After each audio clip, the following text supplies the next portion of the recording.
Ladies and gentlemen, welcome back to another episode of the Cloud Ninja Podcast. Today we're joined by our special co-host today, Free Game Nino III and Black Uchiha. Yup. Yo, thanks for joining us, Black. Today we're gonna go over some of the spoilers that just released. Yeah, facts. We start off with like the overall rating, I guess. So, Black Uchiha, what you think? What would you rate this chapter 18? I call it my spoiler rating because I feel like there's a whole lot of context left out. True, nah, that's a fact. That's a fact. But based off of like what the spoilers I've seen that Free Game has sent me and like what I've been seeing, in terms of story wise, it's very in depth. It seems like it's gonna be pushing the story more this volume over like action and stuff. So I say out of a 10, I say an 8 just for now, just to see how things could play out. Because there's some things that I'm seeing that's happening, and I'm like, I want to see how that actually played out or how it started, rather than like judge it and stuff like that. But I say an 8 because it seemed like a lot of stuff is going down, and you know what I'm saying. It looks nice. No, yeah, for a fact. I had it as an 8 too. Like, one of the things that I really liked about this, you used to pretty much said, like, it's like progressing the story. One of the big storylines that we always talked about a lot was like Amado and his daughter. And I think like this chapter right here pretty much like just put like a speed run on that storyline. Like, in my personal opinion, I'm probably gonna stand on it during this podcast. I think my guy Amado is just a concerned parent. I think he doesn't have any sort of ulterior motives of trying to potentially get some more Otsutsuki powers or potentially take over the Hidden Leaf Village or potentially take over this dimension. Nah, I think he's just a concerned parent. I think this storyline right here coming to the forefront is probably going to be like proof of that finally. But not only that, of course, he talked about like Kawaki's limiters. I think that right there is like a huge storyline in itself. A lot of people were kind of asking like, would it kind of like limit well, if he does get his offensive abilities boosted, will it kind of limit his defensive abilities? I think Amado kind of spoke on that a little bit in this particular chapter too. So yeah, a lot of little storylines was actually progressing. Of course, that doesn't even get to the actual main storyline, which is the Shinju. That right there completely caught me off guard. Like during the predictions, I talked about how I thought that most of the actual mission was actually going to go swimmingly. I thought they was going like pass this mission with flying colors. The only thing is, like, the reason why I was thinking that was because, like, Boruto and Kashin Koji, like, they were talking about the likelihood of them actually succeeding this mission. They were saying it was a good chance. So I'm thinking, all right, everything about to be chilling. But nah, they doing a curveball, so I rock with that. So yeah, I thought I gave this chat the spoilers. Yeah, you're right. I give the spoilers an 8 because they did leave out a lot of actual context and stuff that we probably gonna get when the actual official the translations come out. Facts. Yeah, facts. Yeah, I give it an 8 as well. Just because we got that bait and switch, and like you say, you thought everything was going to go swimmingly, and everything happened in a way that they didn't expect it to happen. Like their plan was foiled, and just to see Ryu finally let loose and see what he's capable of, and as well as like numerous other things like Black said, we got a lot of context that was let out.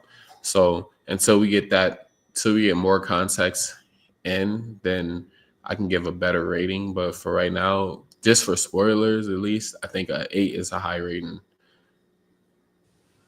The thing that really though, it's confusing because I saw the panel that you had sent me, Free Game. I'm looking at the Delta or the Akebi. It's like, did he prepare another body or did he make Delta go to sleep and like he just got them in there? That's the thing that kind of confused. So I don't know if the spoilers went into that or if y'all know. Which panel do you mean? I can bring it up if you want. Hold on, let me see. The one where, let me see. Hold on. Yeah, I think it's a different body. I think Amado said specifically, he said it's not Delta, it's my daughter. A completely fresh clone body prepared for Akebi. It's a vessel for reincarnation. Okay. So he's basically prepared a whole separate body. So he's gonna have, so if Akebi comes back, it's not gonna affect Delta in any way. Basically, is what I'm getting asking as a Delta fan. That's basically what I'm getting at. Yeah, I think so. Now, again, these aren't the official translations, so yeah, this could be wrong. But yeah, from the unofficial translations, That's the Delta won't be affected. feel I was getting, but I didn't want to get my hopes up. I'm like, I don't know. It sounds too good to be true. We're gonna have both of them in the story at the same time. Are you talking about like just the tech spoilers, or it was like an actual? Yeah. Well, Oh, the tech spoilers, but it did go with one of the pictures. Hold on, let me see if I could send it to the court if I had saved it. I think I probably saved it. I'm gonna send the tweet I'm looking at too. Hold on. You probably have the picture that I'm talking about, Bar. Probably. Hold on. This one right here. If you look at your screen. Let me see. Not that one. I think it's in the scene. It's either after that, after he knocks out Kawaki, though. Let me see what Bar sent me real quick. Because it's a picture of her inside like the hyperbolic time chamber or something like that. Yeah. All right, hold on. I don't think I've seen that one. That's crazy. Let me see. Yeah, some panels came out yesterday. I think I was about to say, yeah, they just started coming out yesterday. Yeah. I wanted to try to avoid the spoilers when they came out, when they first started coming out a couple days ago, the tech spoilers. Yeah, I see what you mean. You want to actually see it. Hold on. Okay, I think I see what you're talking about right here. Yeah. It's right. Okay, I was about to say I got a version of it right here. I got you. No worries. Bet. Yeah, I think that's like a completely brand new body, and just off of what the spoilers actually saying. It looked like it's a brand new body. It could be. Yeah, my question is like, how strong is she actually going to be? Like, is this actually going to be like a threat to? Because Kawaki himself is he pretty much talking like it's a potential threat. I think she might be the final villain, bro. I'm not gonna lie to you. For real, that's what you think? It might be Hokage with the proper build up though, like a more in your face build up. Because everybody been talking about Akebi, and she's kind of been on the back burner. And I'm like, even if she come into the story at this point, genuinely like as Amado's daughter and nothing else, what purpose would she even serve, and would Amado serve at that point? But as like the final villain, I think I ain't gonna lie to you. It has to be Otsutsuki because Kawaki can't be this paranoid for no reason. So he has to bring back another Otsutsuki. You seen in the spoilers where they talked about the possibility of her actually being an Otsutsuki member? I saw that they brought it up. It's like that's part of the reason maybe why Kawaki hasn't done it in the last 3 years or something like that. Yeah, well, why he's kind of hesitant about it right now, he's basically saying that she is like a potential threat to him, like on top of what he already has going on. But like, my thing, bro, I don't think it's gonna be that crazy. Like, I don't think like she's gonna actually be like an Ishiki Otsutsuki level villain or threat. Like, again, I think that Amado is just trying to save his daughter. I think that's just his storyline. I don't think that necessarily has to be like a grand thing for Amado to actually like, you know, have like a dire need to stay inside the storyline. I think he could just serve his purpose as like a regular scientist in Boruto and just have this Akebi be a storyline. He just has his daughter. Next thing you know, Akebi becomes like a Genin. You feel me? She's just a regular character, regular shinobi. What's the problem? But she could have a like go ahead, Black. I was gonna say she gonna have a karma, so she gonna have to way stronger than Genin. She gonna have to be way stronger than that. Hey, Black, did you ever watch was you ever into like the Naruto movies? Yeah, more so as like an adult. I actually tried to watch a few of them. You ever seen Blood Prison? That's the one I'm rewatching now currently. I started it a couple weeks ago. I mean, I've seen it before already, but like I recently started watching it again, probably like 15, 20 minutes in, but I haven't got back to it. But yeah, what's up with it? But like, I only bring that up because you remember in that story, like the prison, I think he was like the head of the prison or some shit like that. His main goal was to bring his son back, and his son ended up being like evil or whatever. He brought his son back as like a monster zombie or something like that, right? Mm-hmm. Yeah, I remember that. So you think that happened to Akebi? Not like same like way, but like she comes back not in the way Amado expects. So I was gonna allude to something like maybe she comes back because Amado did say like for the most part, all of Deltas, they have Akebi's memories, but she has so much of her own personality. Like, she identifies as Delta and Delta only. What if, like, the Karma version that Kawaki, quote unquote, revives, it's the same thing. It's a whole different personality, but her having Akebi's, like, memories, it kind of gets, like, twisted in a way where she identifies as Akebi, even though she isn't, but, like, a twisted version. So, like, Amado would know that isn't his daughter, but instead of calling herself Delta, she calls herself Akebi, and she, like, acts off of Akebi's memories. But I still think she's gonna be in the Otsutsuki. I'm not gonna lie to y'all, bro. She's gonna be evil. So, like, Amado's daughter, she's gonna be kind of villain. Identifies. But like to Bar's statement, like maybe he doesn't have any evil intent, but like it's a saying that the road to good intentions could lead to hell or some shit like that. The road to So good like, yeah, the road to good intentions could lead to hell. You know what I'm saying? So he could be doing it for like a good reason, but it's going to lead to something that's detrimental. All right, well, I got to ask a question. Is there a possibility that she is an Otsutsuki member but isn't evil? Like, is that a possibility? No.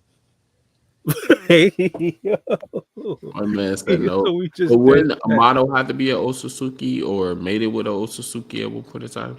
I can buy that Amado might just get played, and he's like, we've seen all of his true intentions, and like nothing else is for him to hide. He might genuinely get played. I can buy that idea. But this Akebi person, once she comes into the story, if and when she comes into the story, it's gonna be bad. Well, bro, again, I can't necessarily just automatically assume that she'll be evil. The reason why Free Game asks this question is like, does this actually mean that Amado made it with the Otsutsuki member? No, it would just, she'd be an Otsutsuki member just because she has a karma seal. Remember the idea of Kawaki and Boruto now being Otsutsuki member? They had the karma seal, and as soon as they became like 100% complete, they were like DNA. Say it again. Is rewriting her DNA her karma seal? Yeah, I guess so. So making her an Otsutsuki member, Akebi version, not necessarily human Akebi. I think the way that Amado explains it is like the karma seal that Kawaki has specifically now has her DNA in it. So whatever karma he would transplant onto her body would be a karma with the data of Akebi. So instead of like the Otsutsuki data and essence, it would be Akebi's. But that's why Amado says he doesn't know if it's going to work, because at the end of the day, the karma seal itself is the Otsutsuki. So that's what I'm saying. Like, yeah, bro, he finna mess up. He finna create like a hybrid, inhumane type of. She's finna be deranged. She's gonna come out looking normal, looking like Delta, looking pretty to the eye. And then once we get her personality, people are gonna be like, yeah, she's crazy. That's why I guarantee you. No, bro. Again, I feel like maybe I'm just like a optimistic type of guy. I think that if this actually does come to, well, if Kawaki actually does do it, if he does actually respect the model's wishes, I think Akebi will come back perfectly fine. Now, a way that I could actually see this being like a bad thing, like a turn for the worse, like, hey, this person is an actual villain. It's if, like, let's say Ishiki Otsutsuki fooled Amado this whole entire time, and his elaborate plan to bring Akebi back is just like a backup plan for Ishiki Otsutsuki in case he actually does die or something like that. I feel like that could be like the thing that is like a terrible thing. Like now, after this, after what's called Ishiki comes back into Akebi's body, that's actually the full power Ishiki Otsutsuki. Like that, because in my personal opinion, I think that the body that Akebi has, or the vessel, quote unquote, I think that could probably be like strong enough to hold Ishiki Otsutsuki. Like that could be like the thing that messes everything up, or actually does give Kawaki an extra villain, let's say, to fight. Another Ishiki in like Akebi. Oh. His soul is extinguished though, so I don't think he can resurrect. I don't think like he exists anymore. I think it's possible because like Kawaki's karma seal is Ishiki's karma seal. Like, yeah, it could just, and Ishiki. I'm assuming most of Amado's intel about the karma seal and the Otsutsuki clan comes from Ishiki Otsutsuki. Ishiki could just have been feeding them lies. But I think that when he recreated the karma seal, he did it in a different way to where, like Black was saying, he put Akebi's like DNA or whatever you want to call it inside of that karma seal, so she can resurrect into that body. So Ishiki wouldn't even be a factor. But again, how do you put DNA into a karma seal? That's the thing. Like, like even that is like questionable. The only thing that makes me hesitant, I mean, I don't quite agree with you, Bar, but it makes me hesitant because, like you said, the karma seal itself it's considered and stated to be the Otsutsuki's DNA and the Otsutsuki themselves. So, like, I think that's why I said it's going to be a hybrid. When it comes to, like, Akebi specifically, it might be a hybrid because it's still Ishiki's karma seal, even though it was altered to whatever Amado did with it. So she's going to come back as Otsutsuki regardless, whether they want to or not, because she's going to have that karma seal. But like, I feel like... No, I was going to say, but like with Ishiki, though, I don't find it hard. I doubt it. I'm going to say, like, just to be honest, I doubt it. But I don't find it hard to believe because as the story progresses, I'm slowly getting that feeling that Ishiki's going to be used as a legacy character, meaning they're going to be revealing more stuff about Ishiki as the story goes on. And some of those things can simultaneously make him stronger just to fit the narrative. So, like, they can make it where, because we never, quote unquote, saw Ishiki perfectly at full power without any like nerfs holding him back, there's room for them to do that. So in that way, he can still affect the story if he decides to come back physically. But I think more so as like a legacy and like his hands being on everything, he's gonna affect the story that way in the long term, where like his name keeps on being brought up. But like I don't think we're gonna see Shiki come back through Akebi. Yeah, I agree. I see where you're coming from. But what I was going to say a little bit earlier, I think what Amado's kind of trying to play off that possibility. He was saying the possibility of Akebi not being an Otsutsuki member because it's supposedly her DNA instead of an Otsutsuki member DNA. I think that's what he's trying to like tell Kawaki, but Kawaki not really buying it. And I don't think Kawaki should buy it. I'll be defending Amado, but I got to call this right here cap. Like, even if I feel like it is Akebi's DNA and it won't necessarily be the Ishiki thing that I was talking about a little bit earlier, I think Akebi will come back. Even if it is her, she'll come back as part of Otsutsuki. I think it's just the mechanic of the karma. They have to bring her back. At this point, it'll be a waste not to bring her back. I don't think so. I don't think so. I get what you're saying. I'd agree with you if it was like this sole storyline that was running, but because they're running this storyline alongside the storyline of Kawaki getting his limiters removed, alongside the storyline of the team Konohamaru, I should say, whatever that team is, versus the Shinju, I'd say it wouldn't be a waste of time just because like multiple storylines at the same time. If it was just this storyline and Akebi's being revived and they make it a whole big thing and she's just a regular human being, like I feel like that'd be a waste of time. But I think this deserves like I ain't gonna say it deserves a wholesome ending with Amado, but for me, I guess because I'm a little bit biased, I've been 10 toes down with Amado from the jump. While everybody was saying he was the Otsutsuki overlord, nah, but I feel like it means something to me. But Akebi got to be just a regular human being, a regular ninja.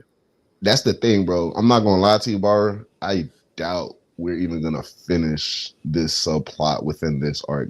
I think this subplot is just, for at least TBV's sake, is just starting, because we haven't heard about Akebi since like the flashback in Naruto Next Generations, and we actually got a flashback on this character and we don't know nothing about her. And then we go TBV. Right.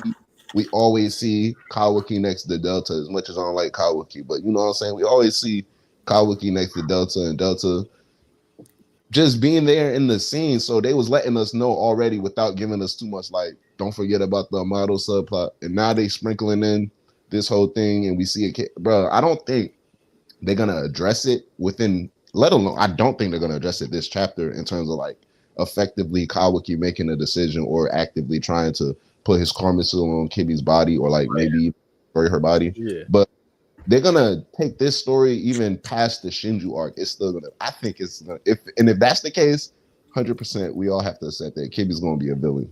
Because if they don't settle it anytime soon, there's no other reason why they shouldn't.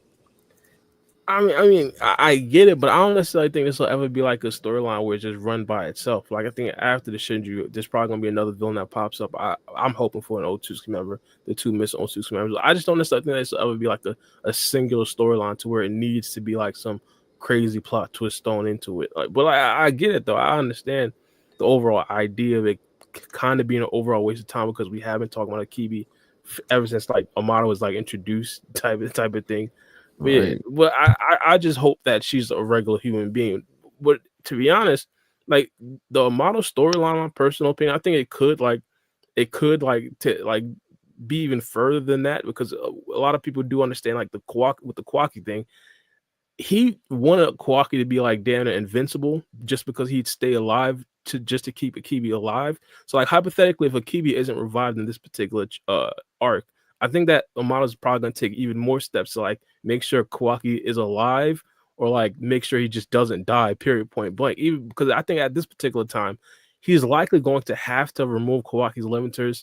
I think like I don't think that Kawaki's going to be able to sit still, like knowing that he has limiters that Amado could remove, and he's just not. Either he's going to have to like actually remove the limiters, or he's going to have to just like make sure or just keep him asleep, just keep him asleep at that particular point. Because I just don't necessarily see him having Kawaki walk around just like just like having the potential to die.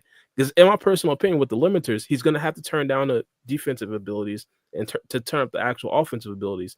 So I think he's going to go either two extremes. Either he shuts down Kawaki or he just upgrades Kawaki even past his like offensive abilities and gives him like some extra power-ups to make sure he's just like not going to be killed by anybody around him, to make sure that they actually do like complete, or he actually completes his goal. Because he said that the only way that he'll actually revive Akebi is if they finish everything that's at hand at this current moment.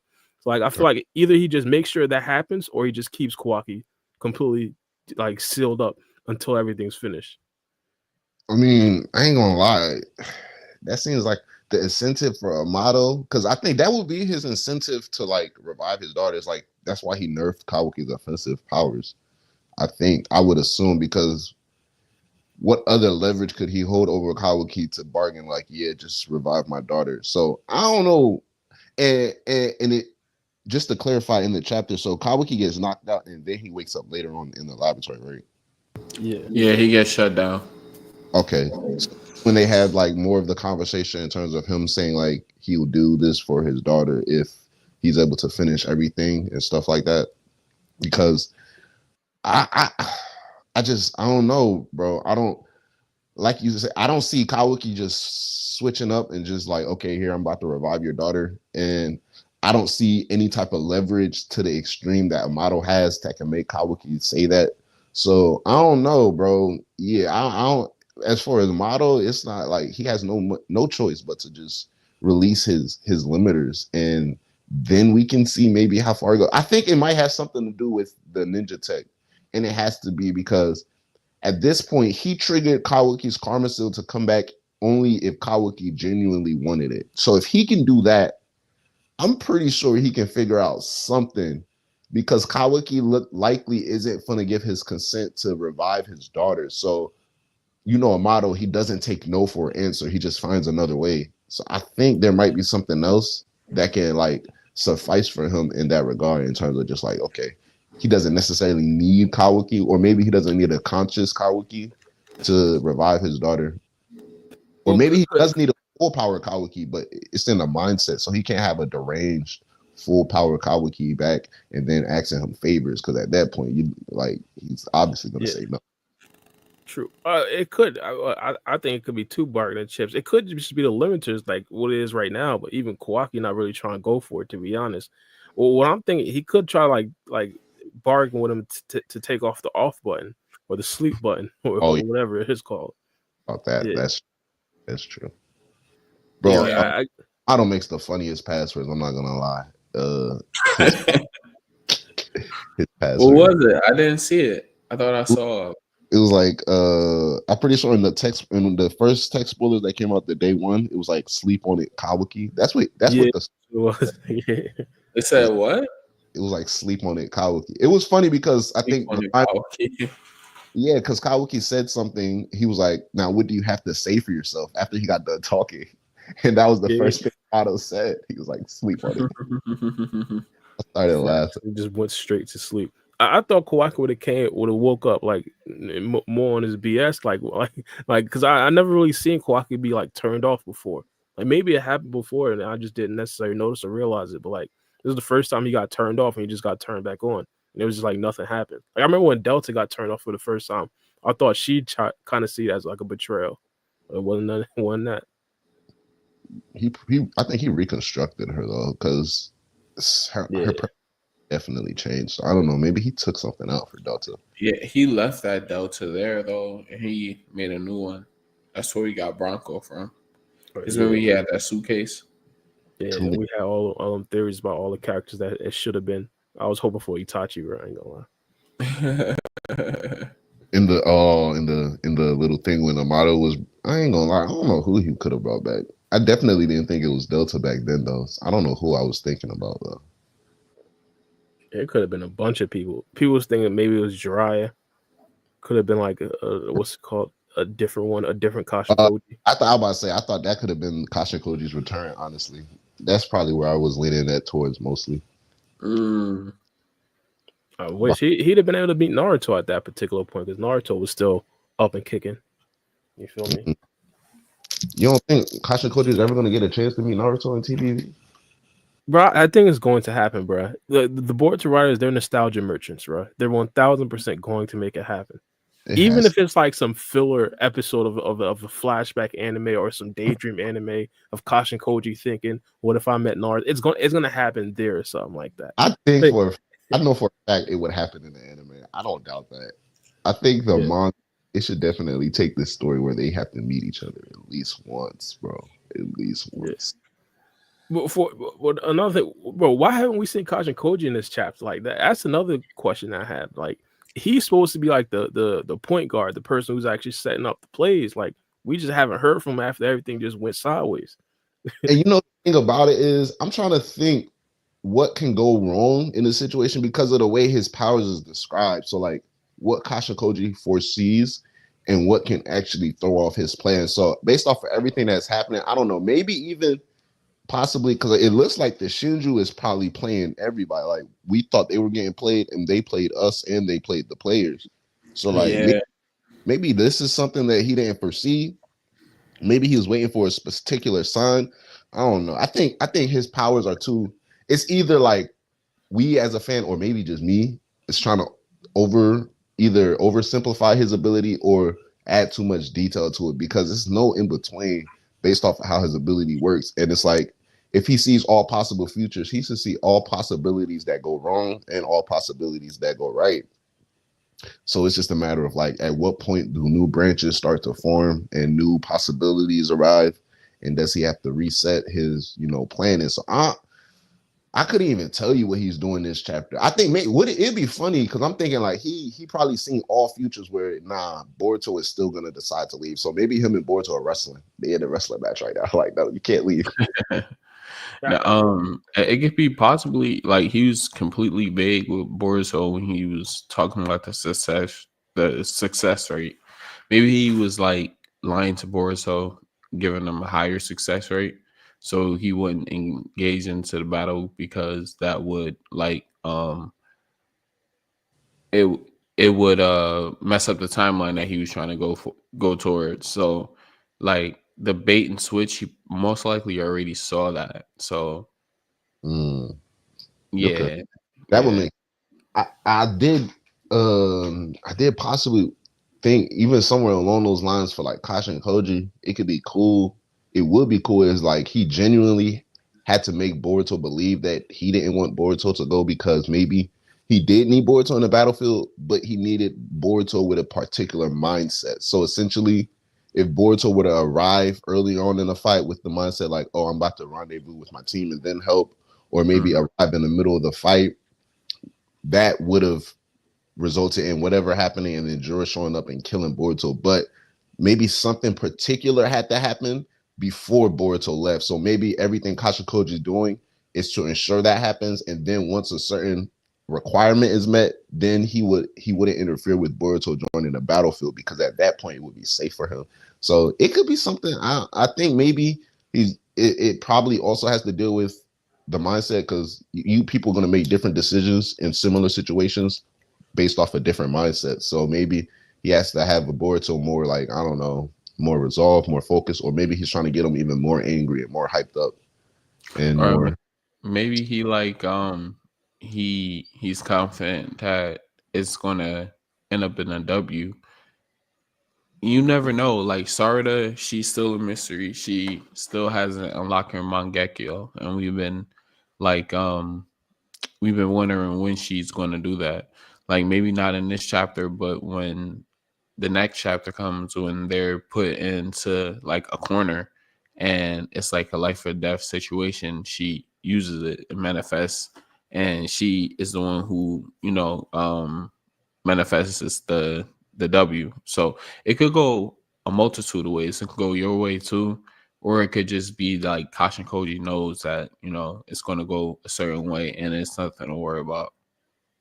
Or I mean, it could be like the complete opposite, where Kashin Koji knows everything's gonna go like to absolute shit, and like there's nothing Boruto can do to help, because if he joins, then Jiro's just gonna kill Boruto. So he's just telling Boruto like, yeah, everything's fine.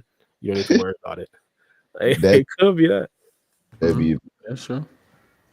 But to be honest, I do believe like the reason why Kashin Koji he kind of like has a mandate to tell Boruto that everything's going to be fine, because he knows like all the possibilities of him, or all the other futures of him telling Boruto the absolute 100% truth, and Boruto just storms out and has Jiro kill him on the spot. It's like he probably understands he has to lie to Boruto, so no matter what, he's probably gonna tell Boruto like everything's going fine. Even though he's probably refusing to tell him the percentage, like you just got to tell him everything's fine. I think everything's peachy. I don't know, man. It's definitely gonna have to. I'm not gonna lie. I know for a fact Sarada's gonna turn up this fight. It's a matter of she has to. She has to. I think, because I'm pretty sure the spoilers end on like a cliffhanger, right? Like everybody's like Nani just looking at each other or something after a little scruff happens. So by the end of this, by chapter 20. It says it ends with Araya and Ryu talking. Yeah. Okay. So by chapter 20. So first of all, Araya already got his fan base, because I called it. I'm like, by the time this arc is over, either Araya or Yoda is about to have a die-hard fan. Like you can't tell him like the type. Yeah, my bad. The link I sent to the Discord, I believe it should have like the last couple panels in like order. So if y'all want to see like the last pages, let me see. Yeah, I'm pretty sure it did end on some awkward stuff. Like we realized that you guys were trying to backstab us. On what Discord? I don't see it. The last message I sent you, like the tweet right there.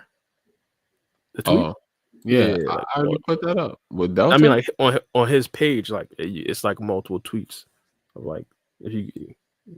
Oh, okay. I see. I'm back.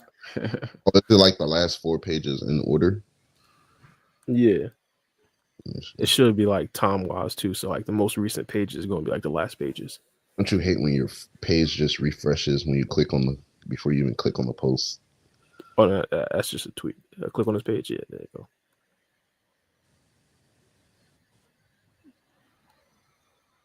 So yeah, the last page should be Ryu. Yeah, Ryu and everybody else just standing there.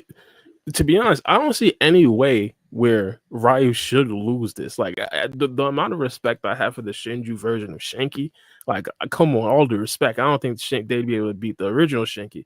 Like what were we talking about? Matter of fact, Mitsuki's there. Mitsuki is there, so I would, I would. I'm gonna be real. I don't know if they can beat. Well, I don't know if they can beat Ryu based off of hacks, but I'm not gonna lie to you. I'm not even gonna short sell Sarada no more, bro. I'm gonna have to probably just even be like a gaslighter. I really think people are sleeping on Sarada and the potential she's about to bring to this fight. So I'm really excited for her, and I think it might really just be like oh man, it's either between Sarada and what's his name with the goatee, Araya. One of those two is definitely gonna carry this fight, because it looks like, because Araya already did something cold, like he stopped Sarada and Yodo from attacking each other because of the magnet release or something like that. Yeah, he had that blade. Yeah, so I ain't gonna lie, and it seems like Yeah. they wrote it in where like he's been training with Shinki specifically on ways, I guess, on how to stop Shinki, which is kind of ironic, but I mean, that would be the perfect person to send. stop him, I So guess. So it works, but as far as the fight, I think like if it's not because I do believe Boruto is gonna show up in the middle of this fight and might it's either Boruto or Code is gonna mess everything up. But for the sake of like the conversation and the spoilers, it has to be either Sarada or a Riot that hard carries this fight and goes viral for the next 2 chapters. And I'm betting, and I'm placing my betting chips on Sarada. It has to But be. I definitely I, think so. I ain't gonna lie. Well, I'd say this. I'd say if there's any person out of this actual Team Konohamaru that actually does carry any battle, I think it would be Sarada. Sarada is the gal. Just put it like that. And of course, she has the trump card in her back pocket. We just talked about a little bit earlier. The Mangekyo Sharingan. Like at any given point, she could pretty much just unlock the Mangekyo Sharingan, and all hacks is pretty much available to Sarada when it comes to the fan base. Like we'll give her all graces. Like if she comes out of nowhere, she could level after the Mangekyo Sharingan. People, there'd be some people out there that would actually agree with it. Like in my personal opinion, like I feel like Sarada, like it. I feel like she should be able to like take on like Shinju's in regards to like, and this is gonna sound crazy to me. Yeah, and to be honest, Mello, my guy, he put me on to actually seeing Sarada like at this upper echelon, so at this tier. Speed and strength wise, I wouldn't necessarily think it's absolutely absurd for her to like compete with a character like Shinki or Ryu in this particular scenario, and especially if she actually does get her Mangekyo Sharingan released. The only thing is, I think that her boss moment should come versus a character like Hidari. Now, don't get me wrong, it happened already, where she pretty much already showcased the ability, speed and strength wise, to keep up with the Shinju. But like, I think that actual Mangekyo Sharingan moment should actually happen like against Hidari, and I don't necessarily see Hidari actually joining the battle at this particular point because I think Ryu should be able to handle everything. I honestly believe like the possibility of this mission just going like completely left, I think it's high. Like in the next chapter, we could see Ryu catch like 3 bodies, like Yeah. kill off like Ryu, Yodo, and probably not Mitsuki. Let's just say Mitsuki, just for dramatic effect, and then Konohamaru dies to Matsuri, and then Sari is the only person that is like left living.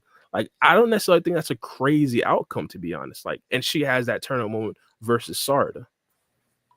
Okay. I think. No, I mean. not Sarada versus Hidari. Okay. Yes. Yeah.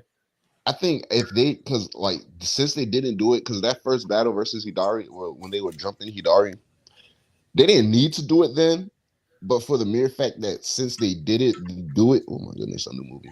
Since they didn't do it then, her first Mangekyo awakening has to be before her next battle with Hidari, if that makes sense. So like I want to go into the battle with Hidari essentially knowing for the most part what both sides have, like all the chips that both sides had, because we seen for the most part everything that Hidari can do when it comes to summoning the claw grimes, using a Rinnegan to summon the claw marks, traveling to the tree, going to the box. So he's pretty sneaky. He has like assassination type techniques, and then he uses his arm as a sword and the Chidori and Chidori stream. So we know essentially what Hidari can do, and for the most part in her repertoire, we know what Sarada can do. It's just the mere fact of the Mangekyo and her Sharingan based amps that we haven't seen in her time skip version. So even in this fight versus Ryu, bro, for the fact that I wouldn't mind if she does whatever she does and like comes out on top without her Mangekyo, I wouldn't mind this. But I know that I can say that as a Sarada fan. So for the sake of the story and progression, I think that her use of at least seeing some sort of extent of her full power in this fight, in this upcoming fight, would better hype at least me up for her potential fight with Hidari. And it wouldn't take away from the potential hype and build up for her Shari, because we're already at a point where people are complaining. And I mean, people's been complaining since like chapter 1 of TBV. Like, okay, it's time to see her Mangekyo. It's time to see her Mangekyo. Because they gave it to us randomly. Like in the chapter where I think Kawaki unlocked his Karma Seal, And this is like back in the OG days when Kawaki unlocked his Karma Seal for the second time, saving Naruto, and he had a new eye. Organic Dinosaur that month, she spoiled the chapter as like a new character unlocking a new eye. So everybody was either Boruto, Jogan, Sarada, Mangekyo. So like we've been waiting for the Mangekyo for the longest of the long, and they just gave it to us in the most random way possible. So I think since everybody is anticipating for her to do that versus Hidari, it's kind of would be a cliche moment, like, okay, the first time we see her Mangekyo, she gets a power up, and you know, whatever happens. But if it has a fight where people would, at least on the surface level or off first look, consider it not as high stakes, but as we see as the story is going, like this fight, this mission particularly is getting more and more high stakes, not just for the characters, but for us as things are going, like from us thinking the Shinju are about to be sympathetic and friendly to now possibly, okay, they were playing us and playing the Shinobi at the same time. So all of these things is going down. If it's the narrative of like the randomness they've been dealing specifically with Sarada the character, because she has a lot of special moments in the manga and the story, but every time, and if you guys go back to those special moments, at least one chapter before or even a page or two before, no particular build up to that moment whatsoever. It just happened. But then everything that occurred with her character or around her character prior led up to that moment slowly. It just happened in a subtle way. So right here, I think it's similarly going to happen. And we have to, I'm not going to say we have to, because I don't want to sound like if we don't, I'm going to be disappointed, because it's all a matter of how they play it out. But her showcasing more of her full extent of her power in this battle versus Ryu would do better for her character, as opposed to just having it like, I mean, if she doesn't use her full power, that automatically says, well, she doesn't need her full power. That's how I look at it. If she doesn't use her full power in a situation where she has opportunities to, she doesn't need it. At least in her mind, she doesn't need it. So that is her way considering herself above the situation or above that means. So she finds a different way to go about it. But if we can see some sort of extent, even like a awakening of her Mangekyo, at least one of her Mangekyo abilities, we know she's going to have two, I think that would be fire. And I think that's the best way to bring it in for Sarada. Maybe she doesn't know she has it yet. Like she like activated in a freak moment. Like not really like a freak moment, but like she unlocked it, and she didn't see herself unlocking it unless they like had some like different type of chakra that flows through them. But she was under such distress when she was talking to Sasuke that maybe she didn't like realize that's what was going on, because Sasuke made no mention of it either. He just looked in her eyes and believed her and went on his way. So do you think it's a possibility that she doesn't know she has it, that's why she hasn't used it? Nah, I doubt it. And I doubt it because it's just in her character. Well, first, if we look at like the chapter when she unlocks it, it's up to the authors at this point. Because Sasuke saw it and he thought to himself, Mangekyo Sharingan. And then she looked up and she's like, please help Boruto. And that was the last panel we saw of them together. So I doubt after she said, please help Boruto, like he just jumped and like left her arms like that. He probably like, waited till she stopped crying. And then he had some off panel words. So it could have been at that time, like he like saw her to your eyes, or she saw her reflection in a puddle. But even with that, like it's open ended between her and Sasuke leaving like their last words to each other.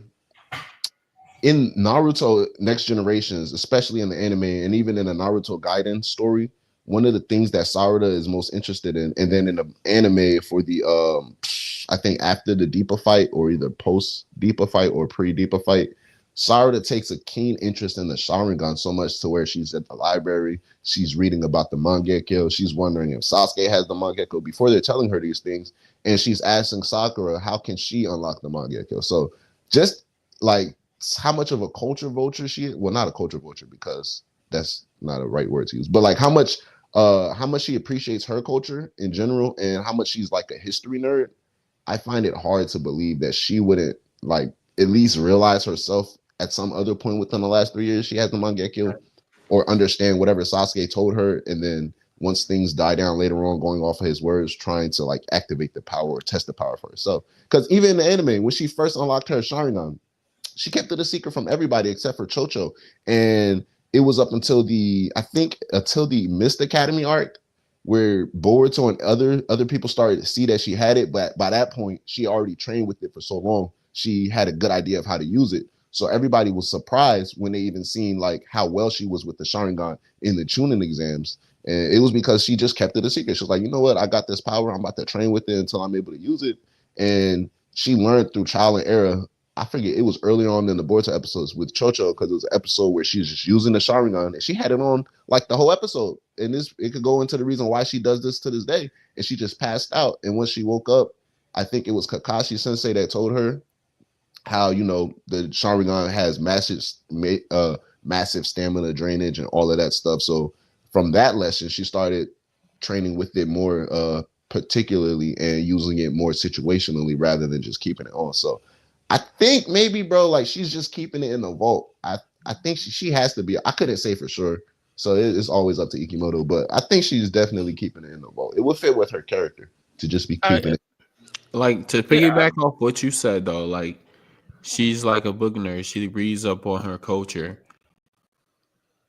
And that book, it most likely says like if you overuse your Mangekyo, you'll go blind. So maybe she's not using it for that reason, possibly. Possibly, but also it's, I think of it as more like definitely limited information on the Mangekyo at least. So I don't even think they would go that far into like the public or like the modern libraries that they have today. They wouldn't be able to go that far for the Mangekyo information. Like they could just tell her. Yeah, Sakura, but I don't think now I'm just saying think pieces now. But Sakura in the episode when she asked Sakura about the Mangekyo, so it was a couple of interesting things. The book itself had basic information on just the Sharingan itself, and then it had like one or half a page on the Mangekyo Sharingan, and then that's it. It didn't even named the users of it, and then Sarada was like disappointed because there was nothing else in the book. So that would already be able to say like, okay, it's not that much information there. And then when she went to ask Sakura, Sakura was also hesitant because she knows the drawback it comes with the eyes, and Sarada having to wear glasses when she was young after she first awakened her Sharingan. So like Sakura was hesitant to tell her, and all she told her was that she didn't know how serious it was to be asking about, you know, powers like the Mangekyo, and that, you know, I forget because it's pretty sure it's when the episodes before Sasuke trained her for Deepa, and then, you know, Sasuke and Sakura kind of had a little back and forth on how to train Sarada, but Sakura definitely wasn't giving her like all the details, but she definitely let her know like it was serious enough to where even if she's being broad, it's still something that you don't play lightly with. So I don't think she'll be able to have that much information as far as going by. I think I wouldn't put it past her to have that information, maybe because her development or her relationship with Sasuke since that point in the story grew. So is definitely not past Sarada, but also we have to take like into account it would be like people like her father who went blind in like I think like a couple months because he literally used it every opportunity he got. But Itachi had his for Itachi and Obito because Kakashi wasn't aware for his most of his life. But Itachi and Obito had theirs for years. Obito had the Hashirama cells, but Itachi had his for years. And the thing that killed him wasn't even his blindness, it was his sickness from the disease. Yeah. But even up until his death, he still was just able to use the Mangekyo Sharingan. Sasuke had his probably for like a month, maybe 2 weeks, and he had to get his eyes replaced. So that just says like it's about the user at that point. And if you're smart with it, I don't see Sarada, even if she doesn't get an EMS, I don't see her going blind because she would be smart with her usage. Yeah, I could see that. I could see both ways to it. Where, you know, it's for sure possible that she knows she has it. She's just being super, you know, cautious with it. To be honest, I wouldn't necessarily rule out a possibility where she just doesn't really know she has it because she hasn't necessarily like seen it like in like a mirror type of thing. But that would be like a silly reason why she hasn't necessarily been using it. But to be honest, it'd be an easy way for the Vortex writers to like excuse why she still hasn't necessarily been using it.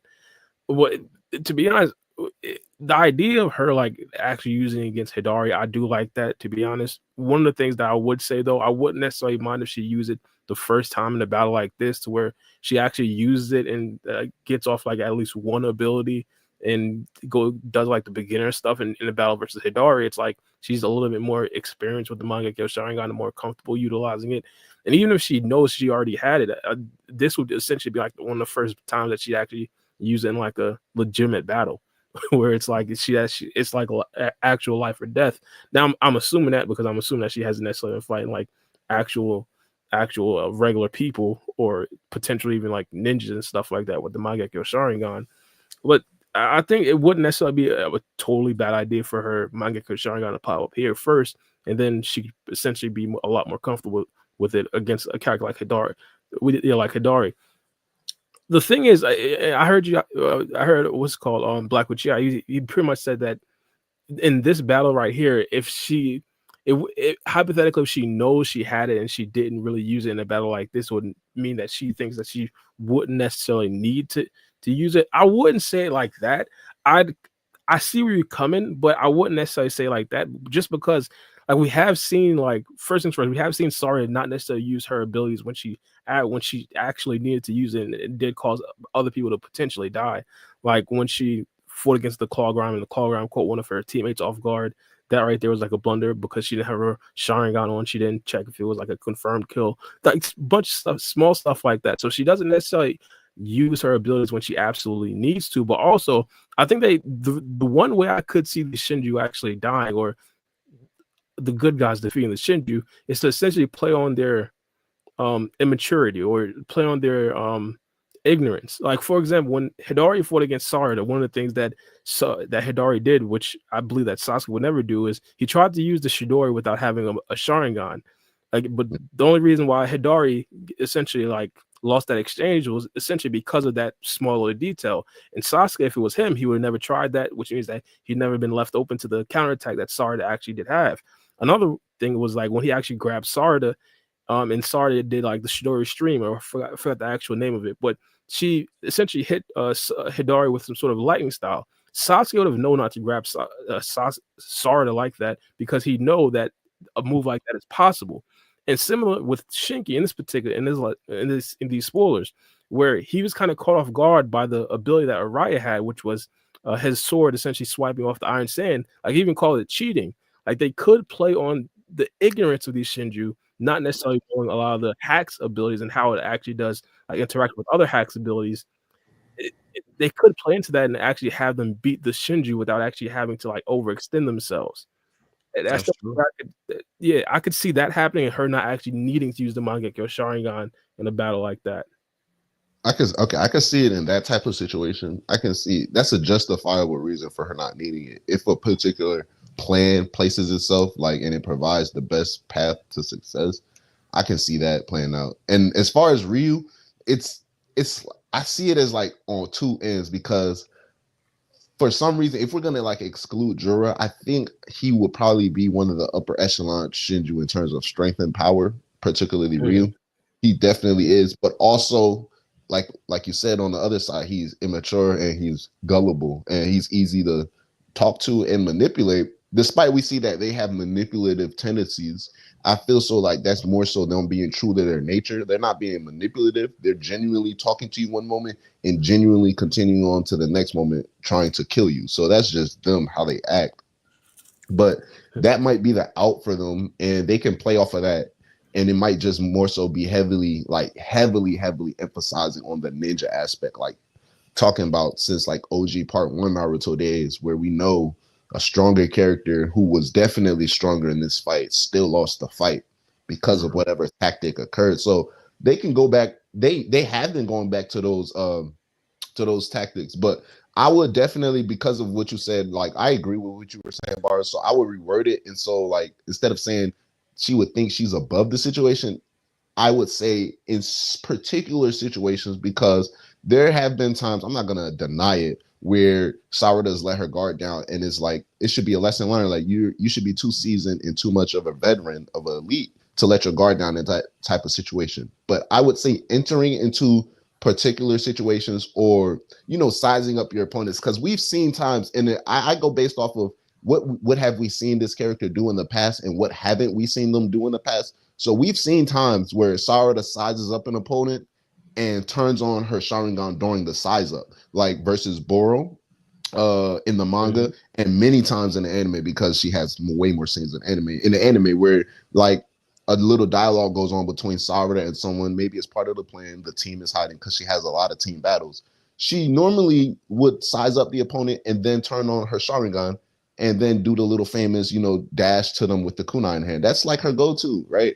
So in situations where I see her in those similar means where she's sizing up an opponent, but she doesn't go to her Sharingan.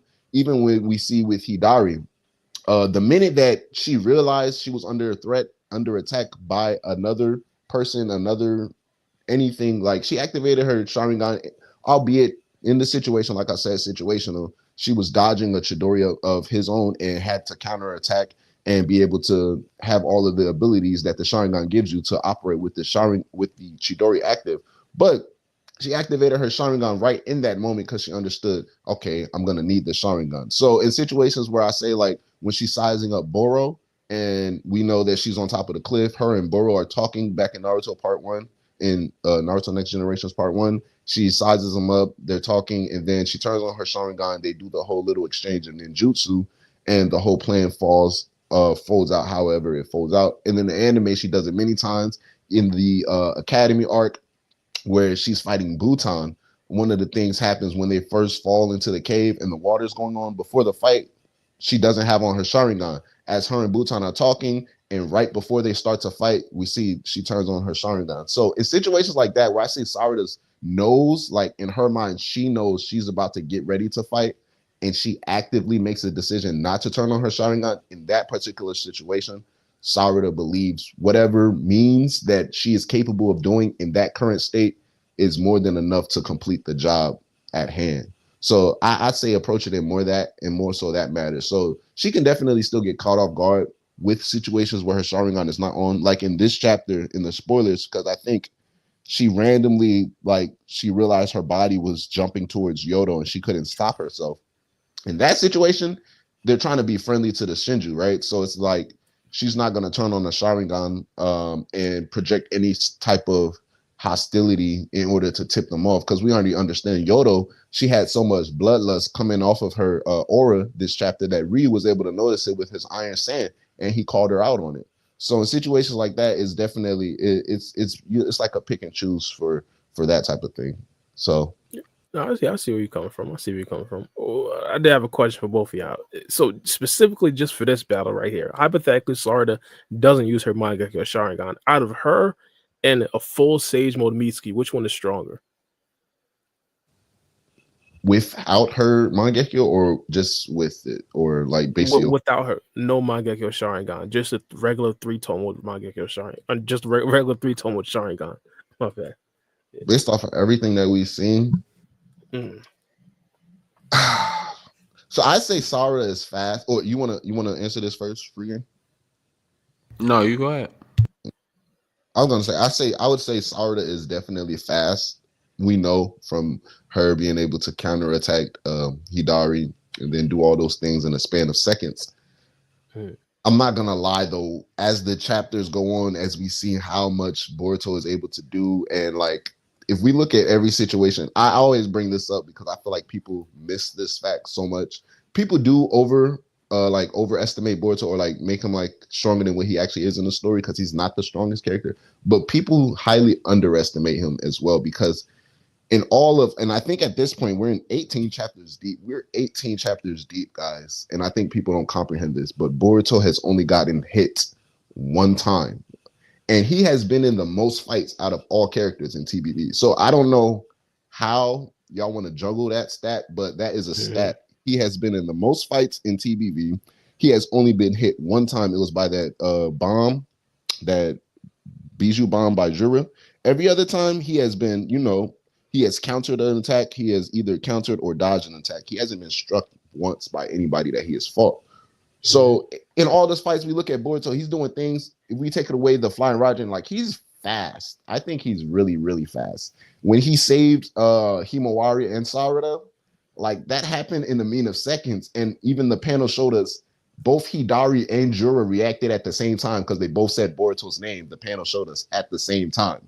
So by the time he flew past Jura and grabbed Himawari, flying Raijin over to Hidari and chopped off his hand, both Hidari and Jura at the same time were able to say his name based off of the things that just occurred. So like Boruto's fast. And I'm saying all of this to say like because I know it's between Sarada and Mitsuki. Like Sarada, I still have her as like one of the fastest, but Boruto flying Raijin out of Mitsuki's grasp back in chapter 7, and I want people to understand this. He flying Raijin out of that grasp, had a few words left to say to Sarada and Sumura, and then he jetted off. Like when I tell you he flew, and we know how fast he can fly because we saw how fast he flew past Delta and Kawaki. Kawaki couldn't even comprehend what was going on. Mitsuki was on the ground, and I'm telling you, by the time Boruto was done talking and he turned around, Mitsuki was in viewpoint. Like, so I'm telling you, Mitsuki was running. Like he was running. Because it's not like Mitsuki, it took a while. Mitsuki was right by the time Boruto stopped and landed. Mitsuki, he turned around, Mitsuki was right there. So Mitsuki is probably the fastest person on the battlefield right now. I said all that to say that he definitely probably is the fastest person on the battlefield. I think Sarada and her whole little chakra thing, like with Tsunade and Sakura, it automatically would make her the strongest on the team. Because if we're going to include the chakra infused punch, not everybody specializes in that. And it automatically makes you stronger regardless of who you are. So I think in terms of external force and like actual power, Sarada is probably stronger even than the Sage Mode Mitsuki. I think that. But speed, Mitsuki has it. And with those ethereal stakes, or I don't know, whatever the word is called, ethereal snakes that he has in his Sage Mode, like I don't know if Sarada right now, her lightning jutsu will be stronger than Mitsuki's lightning jutsu. Unless she can do perfect lightning like Boruto can. So I think he might just be too fast for her right now. He might just be too fast for Sarada. Yeah, to be honest, I in my personal opinion, I agree with that. I think Mitsuki would be faster. I think Mitsuki is slightly stronger than, or not just in strength, but as a better fighter, slightly better than Sarada right now. And I think obviously we understand Sarada is going to eventually get the Mangekyo Sharingan. I think that's when she'd like clearly take that step above Mitsuki. Freaking, I do want to know what you think about this. But the reason why I ask is I think that the battle that we're seeing, even though I do believe that if anybody was to take charge, it would be Sarada, it sets up almost perfectly for like a Mitsuki and Shinki rematch type of thing where we kind of already knew that they had to have like another battle. It seems that Mitsuki would be like the front guy in a battle like this, where he'd have like all the shine versus the character like Shinki. So in my personal opinion, like if anybody or the stars, it could end up being Araya, Mitsuki, and Ryu, and not necessarily Sarada. But what you think, Free Game? Out of them two, who do you think is stronger?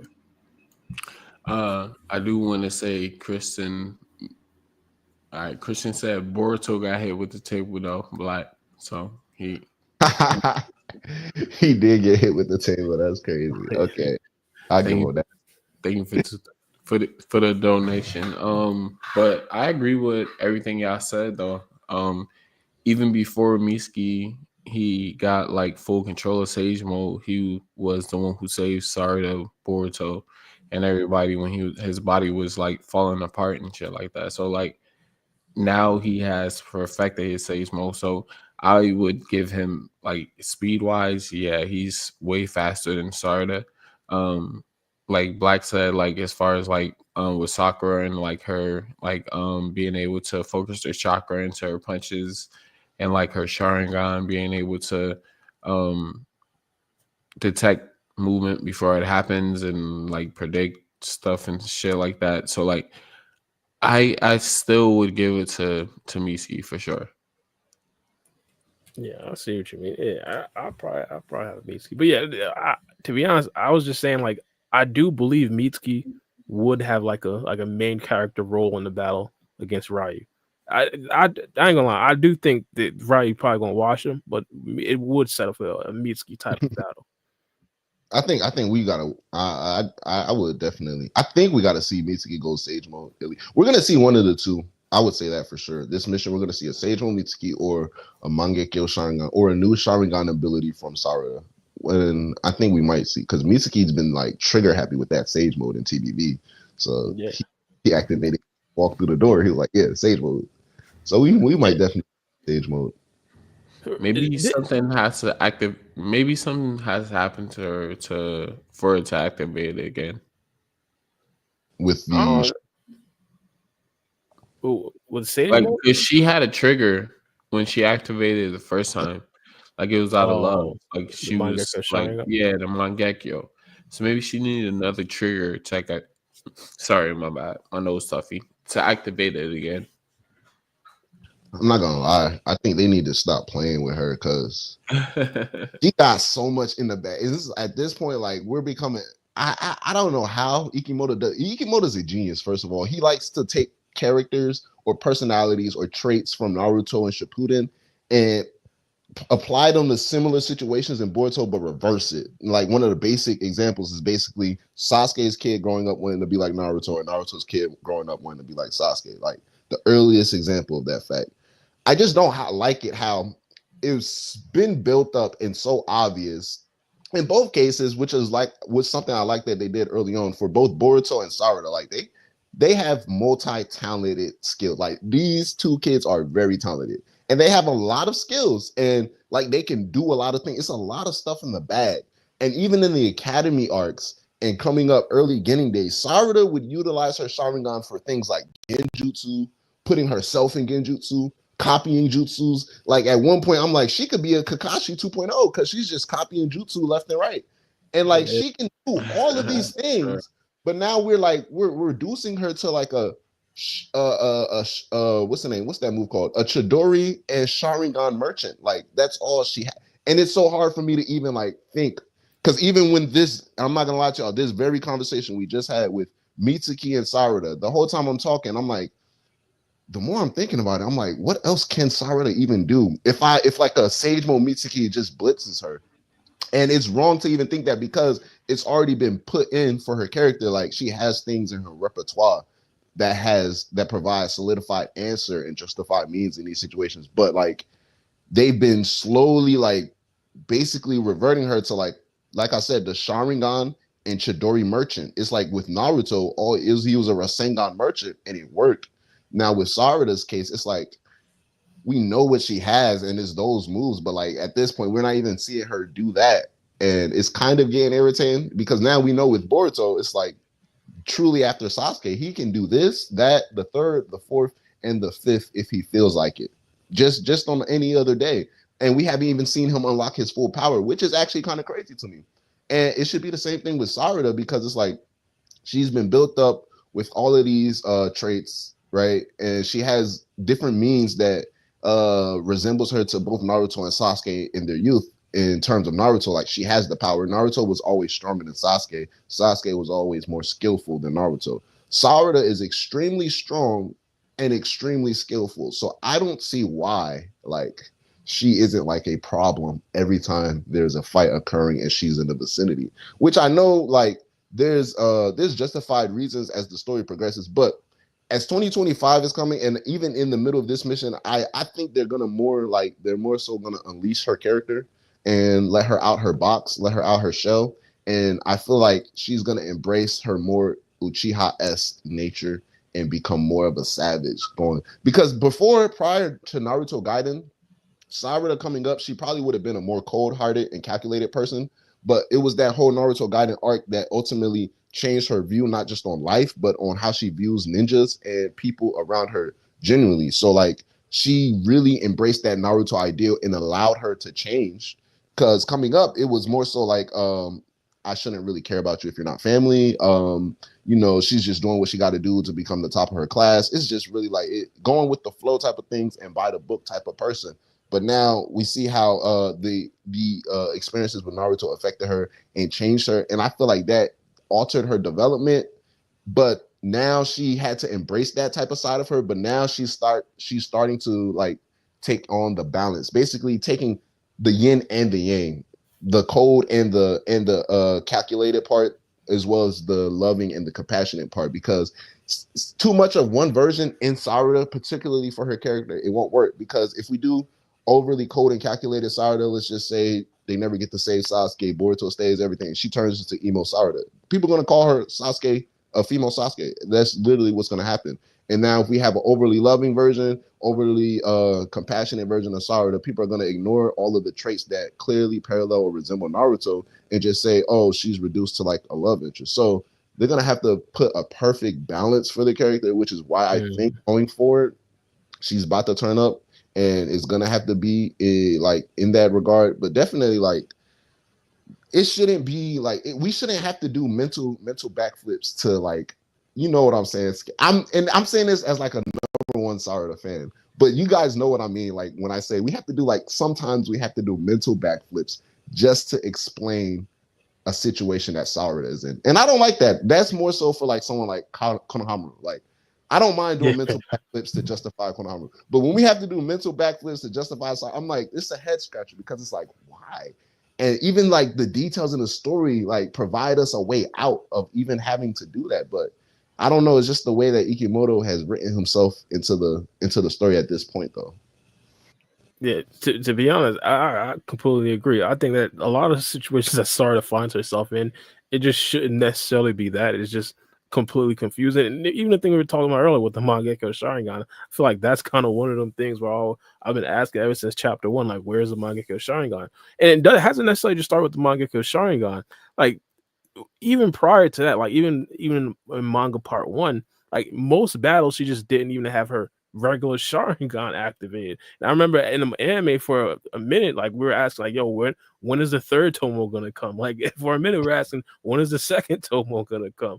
So it's always with Sarada, like her upgrades and like just abilities is just always lagging. I never truly understood that, but I do believe the reason why I do want the Mangekyo Sharingan to come a little bit early in TVV, I believe that she should get like multiple power-ups and multiple upgrades. Now, again, the boy Sarada is actually utilizing the power-ups and upgrades. That's a completely different story. Naruto utilized the Lava Rasengan probably like once in all of Boruto, even though he had it, like he just hasn't been using any of the other Tail Beast powers. I think that's likely what's going to happen with Sarada.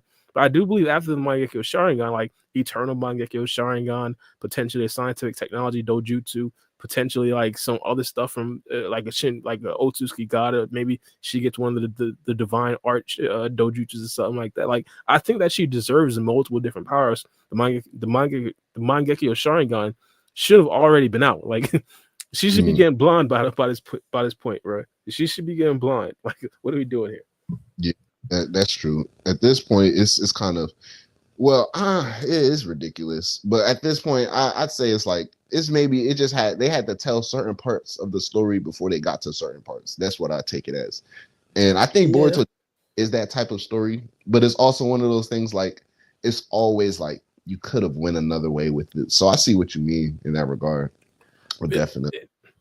So in regards to this next battle, like, do you think what special moments do you think we should expect from like Sarada? Because again, I think they're completely outclassed by Ryu, but you think there's a chance though. So what do you expect from Sarada? 100% chance, bro. And I think so like a couple months back, I think a couple weeks back, before the last chapter dropped, somebody on my channel commented basically saying like Sarada and Mitsuki were gonna get like one-shotted or washed when the fight starts. And I told him, I was like, if that happens, I'll personally apologize to you on camera and I'll make it a whole video. So I don't think like, so just to say, like, to clarify your question, something special that she can do within this fight. That's what you mean? Yeah. That would make sense. And matter of fact, it don't even have to be something special, like your expectations for Sarada. Okay.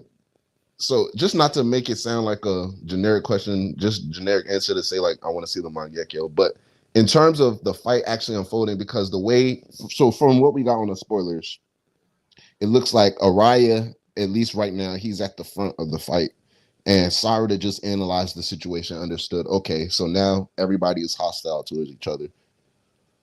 I think she's gonna watch Araya and so this is more like a prediction. So if I'm just playing it out in my head, Araya and Ryu are gonna finish talking, right? Ryu's gonna be like, who the heck is Shinki? Because we know they don't know their counterparts. He's gonna be like, who the heck is Shinki? They're gonna fight.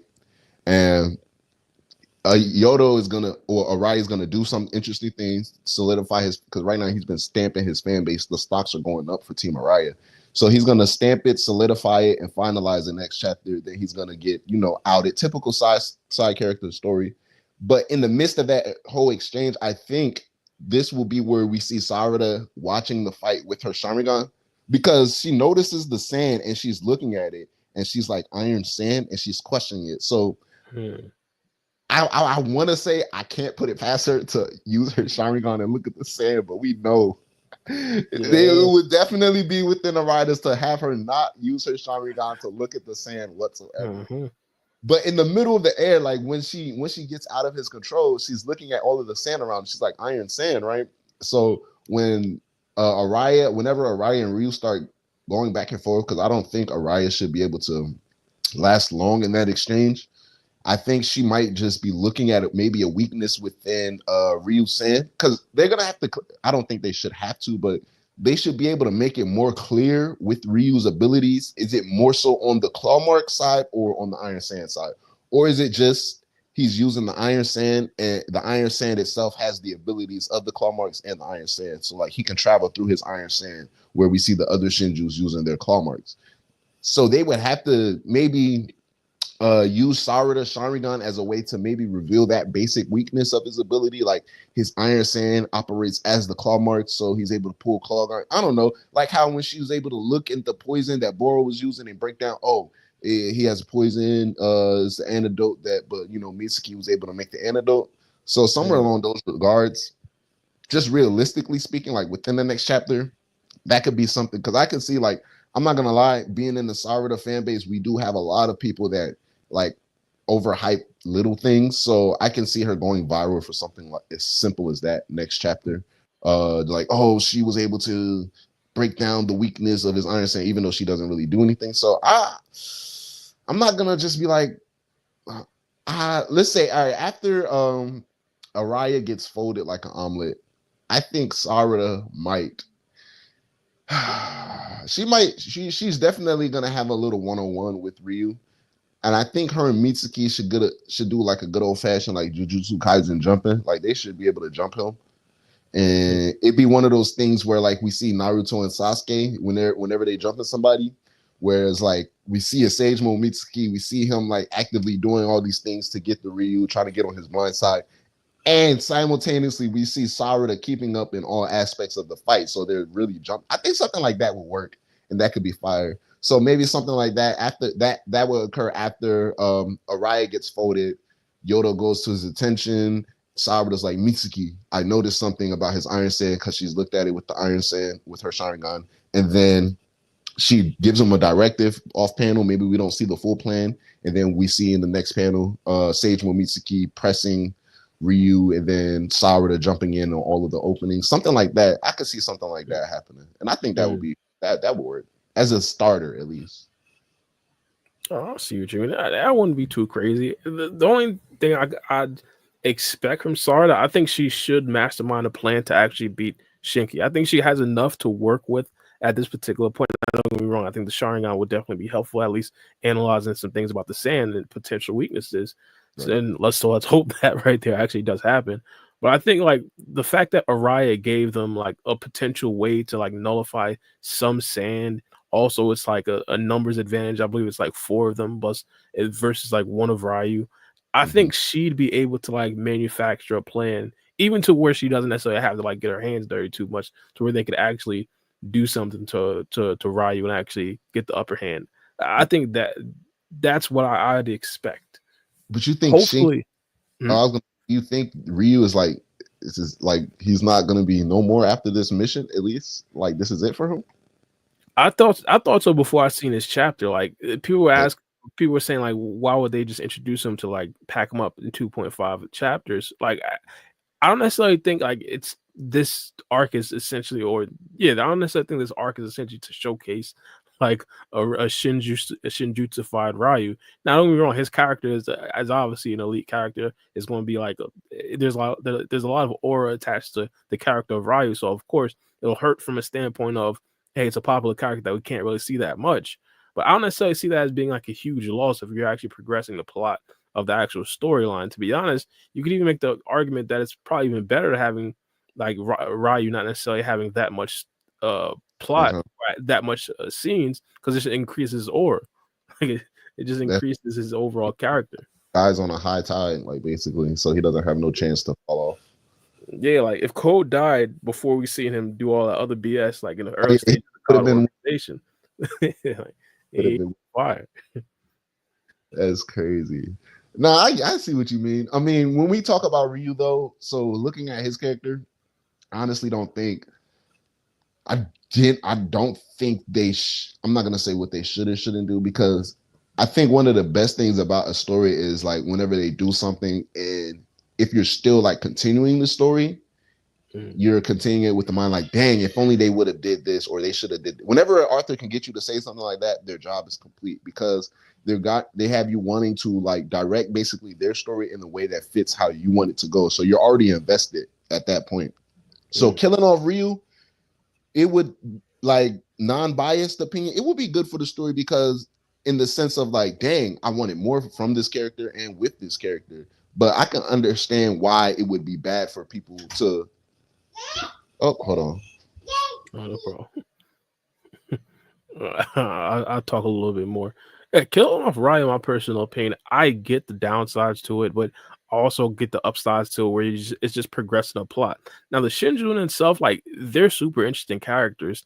Even a character like Matsuri, like, but like I do believe like their characters aren't necessarily super important to the overall plot to Boruto, which makes them a lot more expendable. And to be honest, I wish Boruto didn't necessarily connect stuff like that to each other. Like the value of life, in my personal opinion, shouldn't necessarily be like shouldn't totally be connected to the value that you have to the plot. I believe that the Boruto writers disagree, which is why characters like Inojin aren't really dying too much. Yeah, go ahead. Okay. Nah, you heard that was my niece and nephew. They came into them. But I see what you mean in valuing the character's life over the plot. But when I was saying though, if they kill off Ryu, and like it definitely, the story can still continue and progress however it wants to go. But in terms of like the fan reaction and investment, it would do a lot for the story, because I can see a lot of the fandom being split on like a waste of a character, but other fandom seeing it as a side of, no, they didn't want the character to die, but now they have to see what happens next, because how is the story going to continue without this character, or how they thought the character was going to affect the story. So in that regard, I could see why they can kill off Ryu, but I still don't know, like, even this early. But if we have to choose, and one of the things we talked about on my channel a lot, choosing between Matsuri and Ryu, I see Matsuri being more so of an end game character. And if we're going to include all four characters, Matsuri, Ryu, Moegi, and Shinki, out of all four of their characters, like based off of what we have in TBV, I think Matsuri might and has the potential to hold the most importance into the story. So they might be able to do whatever they do and sacrifice Ryu to bring Shinki back, or they might even decide to keep Shinki and Moegi out of the story for long. But what I do think for a fact is that Matsuri's impact is going to be more important than the other Shinju. So I wouldn't put it past them. Yeah, definitely. I wouldn't put it past them to kill off Ryu so early, but it was one of those things, like a head scratcher, like, dang, will they actually decide to do this like right now, right this mission? And they killed Hidari in his first fight. You know, he came back, but like we never know. So that's true. Yeah, that's true. Why do you think Mitsuri would play a big impact, or rather than the others? Right. Well, particularly between the four, just off of what we've seen in the manga, it seems that Matsuri has more investment by the authors. So like they want something important with her character, maybe to develop Konohamaru in a particular way, or maybe it's to develop Team 10 in a particular way. I would say in terms of like Shinki, we actually seen dialogue from him before he got sealed. With Moegi, we just saw her in the tree. Right. And then with Ryu, he brings a new aspect, not just to the story, but for the Shinju side, because we already seen like I don't want to call Hidari dumb, but like an empty space, like not too much going on up there in Shinju. So it would have been repetitive to have two of those. But with Ryu, it's not more so like he's dumb, but it's like he's a child. So I think people like that approach because it's like he's saying like he says some sick things. Like he's like, yeah, bro. Before I started talking to y'all, I thought about killing all the ninja I came across. So I'm happy I started talking to y'all. You know, it's like casually. So it lets you know, like, yeah, he's like doing something this page, and you don't know once you turn the page what he's about to be doing this next page. So he has an interesting dynamic in that regard. So they might explore that, or they just might have introduced that type of character for the entertainment aspect. For like I'm enjoying his character so far. I'm enjoying the screen time that Ryu is having. So it could just be for that. But with someone like Matsuri, it's so interesting because she's connected to so many things, and it's like it's ambiguous because it's like, is she the one in charge of reviving the Shinju? Is she the one in charge of the trees? How is she has these connections to the trees?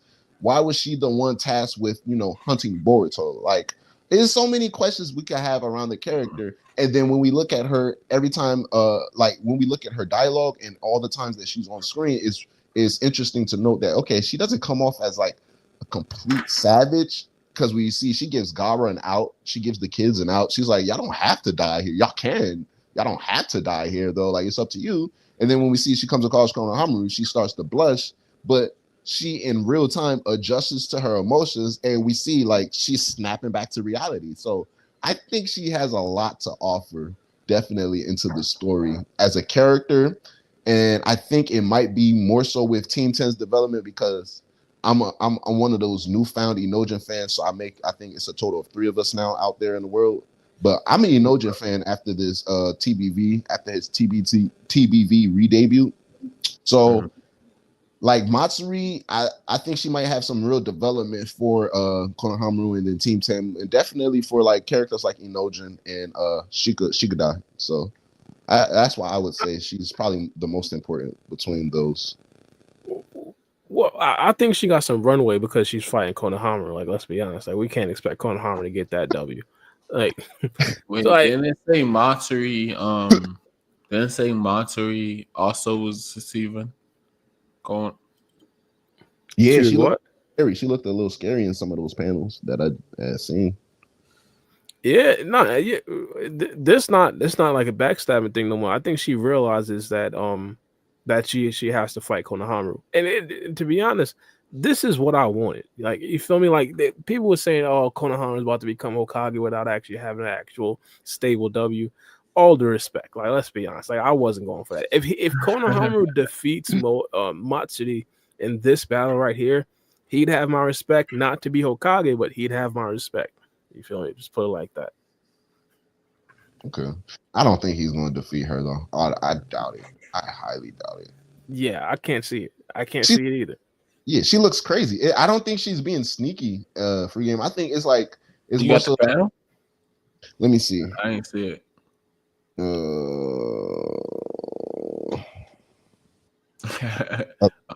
But yeah, while I'm looking for it, yeah. But that like, was when she was talking about Matsuri. No, not Matsuri. She was asking about Moe. Yeah, and then he started thinking about, like, he went into a flashback, and it came off as, it's not like what the story actually said, but it came off as she got irritated because he stopped paying attention to her. So that's why she screamed his name again. And Konohamaru is scared. You can see it in his face, and she's been blushing ever since 2 chapters ago, and now all of a sudden she's not blushing no more. So is this picture, and then I'm gonna try to find the other one. See, oh yeah, this one too. Yeah, bro, she looks pissed off. I'm gonna just screenshot it and then send it over. All right, I'm about to send it to you now for a game. All right. Yeah, she looked different. I ain't gonna lie. I mean, people were saying, "Hey, Konohamaru is Kage level." The Konohamaru, he did have some great feats. This is the time for him to apply them feats. This is the time for him to show exactly why he didn't get knocked out when he went head up against Ishiki Otsutsuki. This is the time for us to figure out why he didn't die after he went up against Pain, Ishiki, Otsutsuki, Jigen, and all the likes of the rest of the godly characters. Like, this is the time, partners. This the time. This the time. We here. That's all right here. Or yeah. So that's when she like because he was spacing out, and then I think that's at that point was when she got his attention, and then we see her face afterwards. It's like she looked pretty irritated for someone who was just so much in love. Facts. She's like, bro, you're not listening to me. So I think she's more like, instead of being sneaky, it's more so like a toxic type of love, like very one-sided. Like she's like, nah, this is my Kono, like on some stuff like that. Like that's Yeah, my, like you're mine.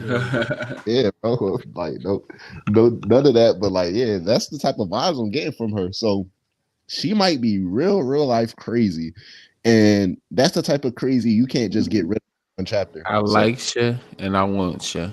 Yeah, that type of vibes. And Konohamaru was just so like Mitsuki, his whole team's gonna be out here fighting for his life, and Konohamaru about to just be out here crying for survival over here by himself, no help, nobody there whatsoever. They done set Konohamaru up. Konohamaru's set up. I ain't gonna lie. This is not a stable squabble. This is what I wanted to see. This hey, is you ever seen Don't Be a Menace to Society while you're drinking your juice in the hood? From which scene? I ain't seen that shit in a minute. It's like Marlon, when the scene where who is it? Marlon. I think it's Marlon. Yeah, Marlon was in the back of his UP, like his mail truck with some chick, and she turned into a demon. Oh no, I ain't see that. You don't remember? You ain't, bro. I'm seeing you a clip. You'll probably know when I see it. Send it to you. That's wild. That's how it's gonna be for Konohamaru. Hell yeah. That's wild. Nah, Konohamaru, bro. Once Moegi gets freed, he better never take her for granted again. Didn't he have that one princess from that one village? Bro, he done folded every possible. Like he folded the yellow haired princess. He folded Hanabi. So now it's like his last chance, bro. Yeah, his last chance. Moegi, well, Matsuri. I don't know, one of the two. Well, at this point, it's up to him, so he's gonna have to choose. Damn, I don't know, partner. I don't. Yeah. As far as like the fight going though, with Matsuri and Konohamaru, do you think like it's gonna be like extremely one-sided, or do you think we're gonna? So, do y'all think we're gonna focus more so on Sarada and Mitsuki versus Ryu, or more so on the Konohamaru versus Matsuri and how each of those will play out? Because I think we're gonna come out with, it's been pretty like even so far, so I think they're gonna continue the trend where the Shinju wins something and the ninjas win something simultaneously, and then they both sides retreat. So who do you think is gonna take the loss for both sides in this mission? If there's anybody to take a loss, I'd say it'd be Konohamaru, because seeing him like beat a Shinju character 1v1 would just be baffling, to be honest. But I could see a future where they both just get washed. Like Sarada and Mitsuki are probably like the only two left alive, or maybe Sarada's like the only one left alive. Konohamaru dies and the rest of them dies, and Sarada just retreats just off of that. And that just be the mission. Like I could genuinely see that happening. But if there was a team to actually survive, it would be the Sarada one, the Sarada team. Now another possibility that's definitely, I won't necessarily say likely, but I could see it happening. I could see maybe like Ryu dying or getting driven into a corner, and then at the whole entire next chapter is just Konohamaru and Matsuri still just talking. Right. Like, and that's just it. And then they talk until Ryu is completely done, and the rest of them could actually help out Konohamaru, and they join like right before Konohamaru actually does die or something like that, and they save Konohamaru. I think that could be a likely scenario, but I wouldn't rule out them both getting packed up. So I saw in some of the spoiler texts, I'm not sure if it was in the actual spoilers or in the actual chapter, that Ryu, like he pulled out his soul thorn bulb and he had it. That's why Yoda. Yeah, I saw that too.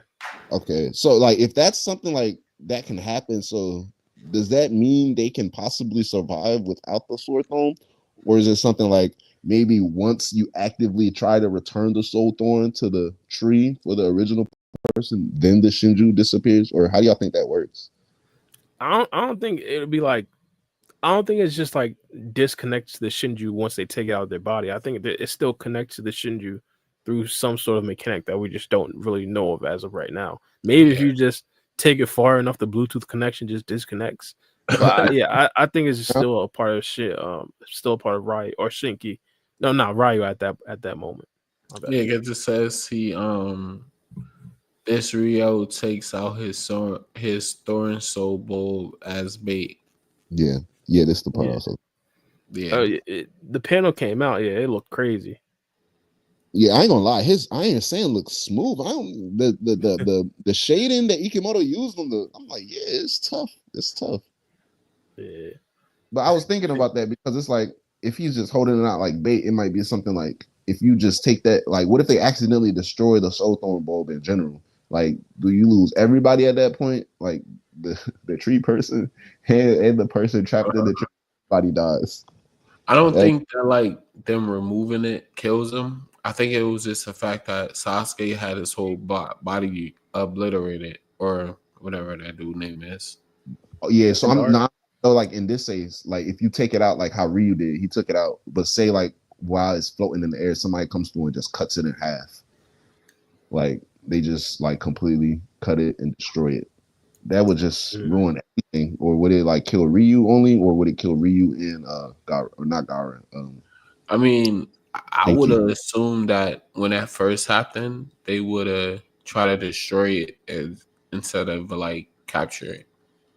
Nah, you can't. Boruto wouldn't try to like that's Sasuke's soul bulb. I know. I'm just saying like that. That's what I'm saying. I don't think that they like would try. If they like they like they would even try to do that. Oh yeah, I feel you. I mean, I see where you're coming from, but I don't necessarily think that the soul thorn or the soul bulb will be that fragile. Like if someone hits it, I wouldn't be I wouldn't think it's crazy if it had like regeneration abilities, or if it actually is just broken. All you gotta do is take it to that one tree, and then it just repairs itself just off of the tree. Like, so I wouldn't necessarily think the soul bulb would be that like fragile to where you could just destroy it and that's it. Okay, I see what you mean. Nah, I see what you mean. I thought that was interesting. That was like a real interesting take out the story. I'm like, he just having that joint like flow. It's like y'all watch one. Yeah. I feel like I ask this every time I'm on the pod. Y'all watch One Piece? I don't. I don't watch One Piece.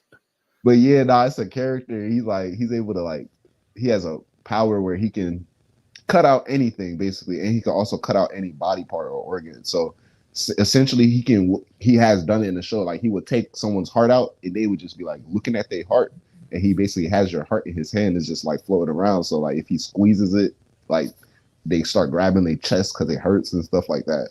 You feel me? So it was something like that. Like he just has it out there. Someone just snatch it, and now he's out there beckoning and call. Oh damn! Nah, I didn't know nothing about that. But yeah, that looked like that. To be honest, like I wouldn't necessarily be it wouldn't necessarily be crazy if they had like was it telekinesis to where they could actually do something like that, or talk.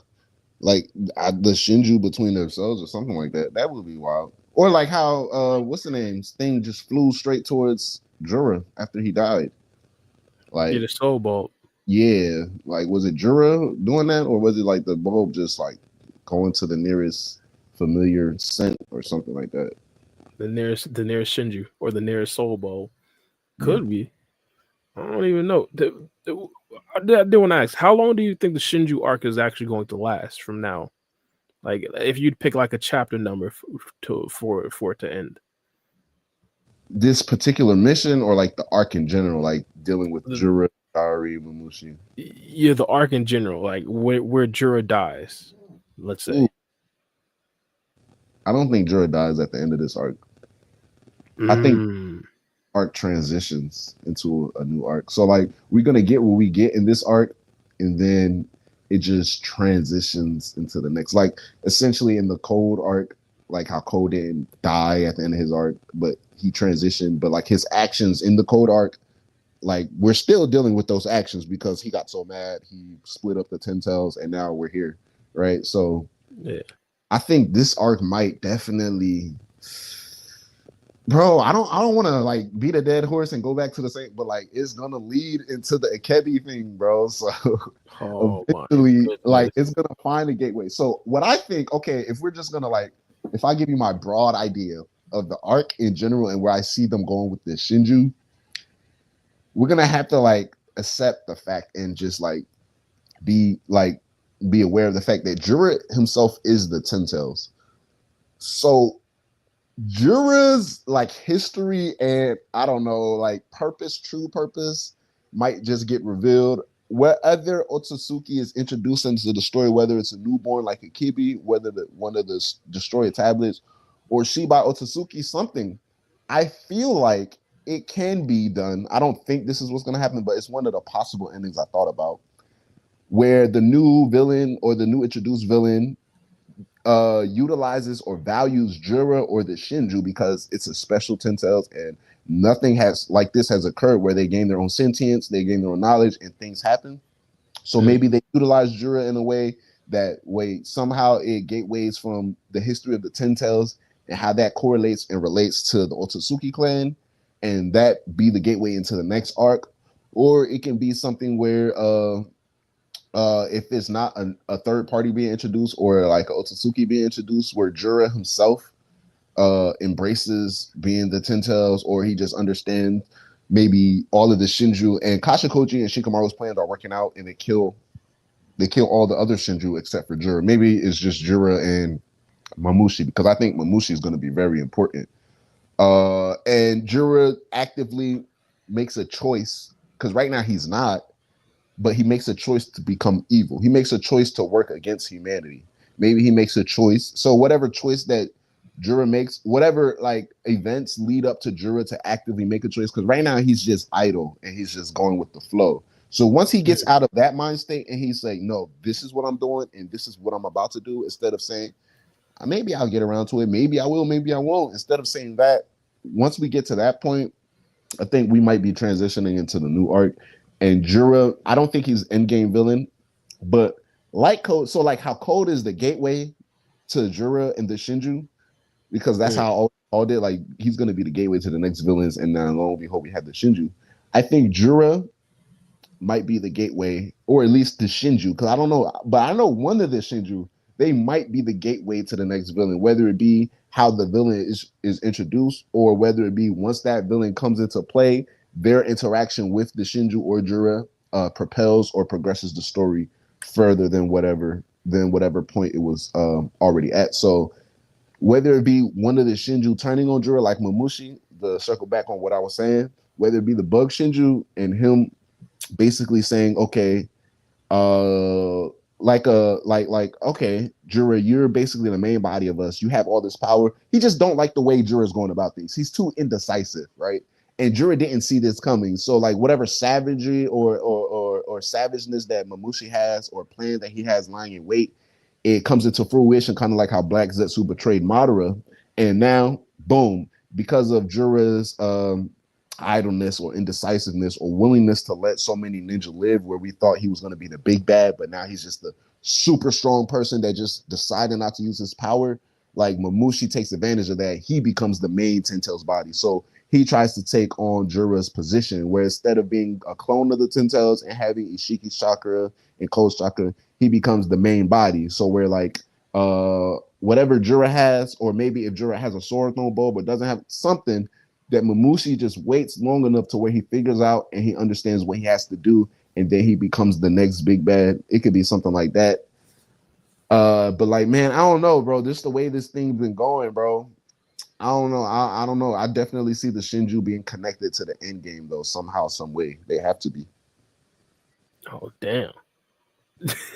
Well, I, to be honest, with the Jura thing, one of the reasons why I think that could definitely be a certain situation where he just gets like a different motivation. I feel like right now he's trying to figure out why people are pushed past their natural instincts.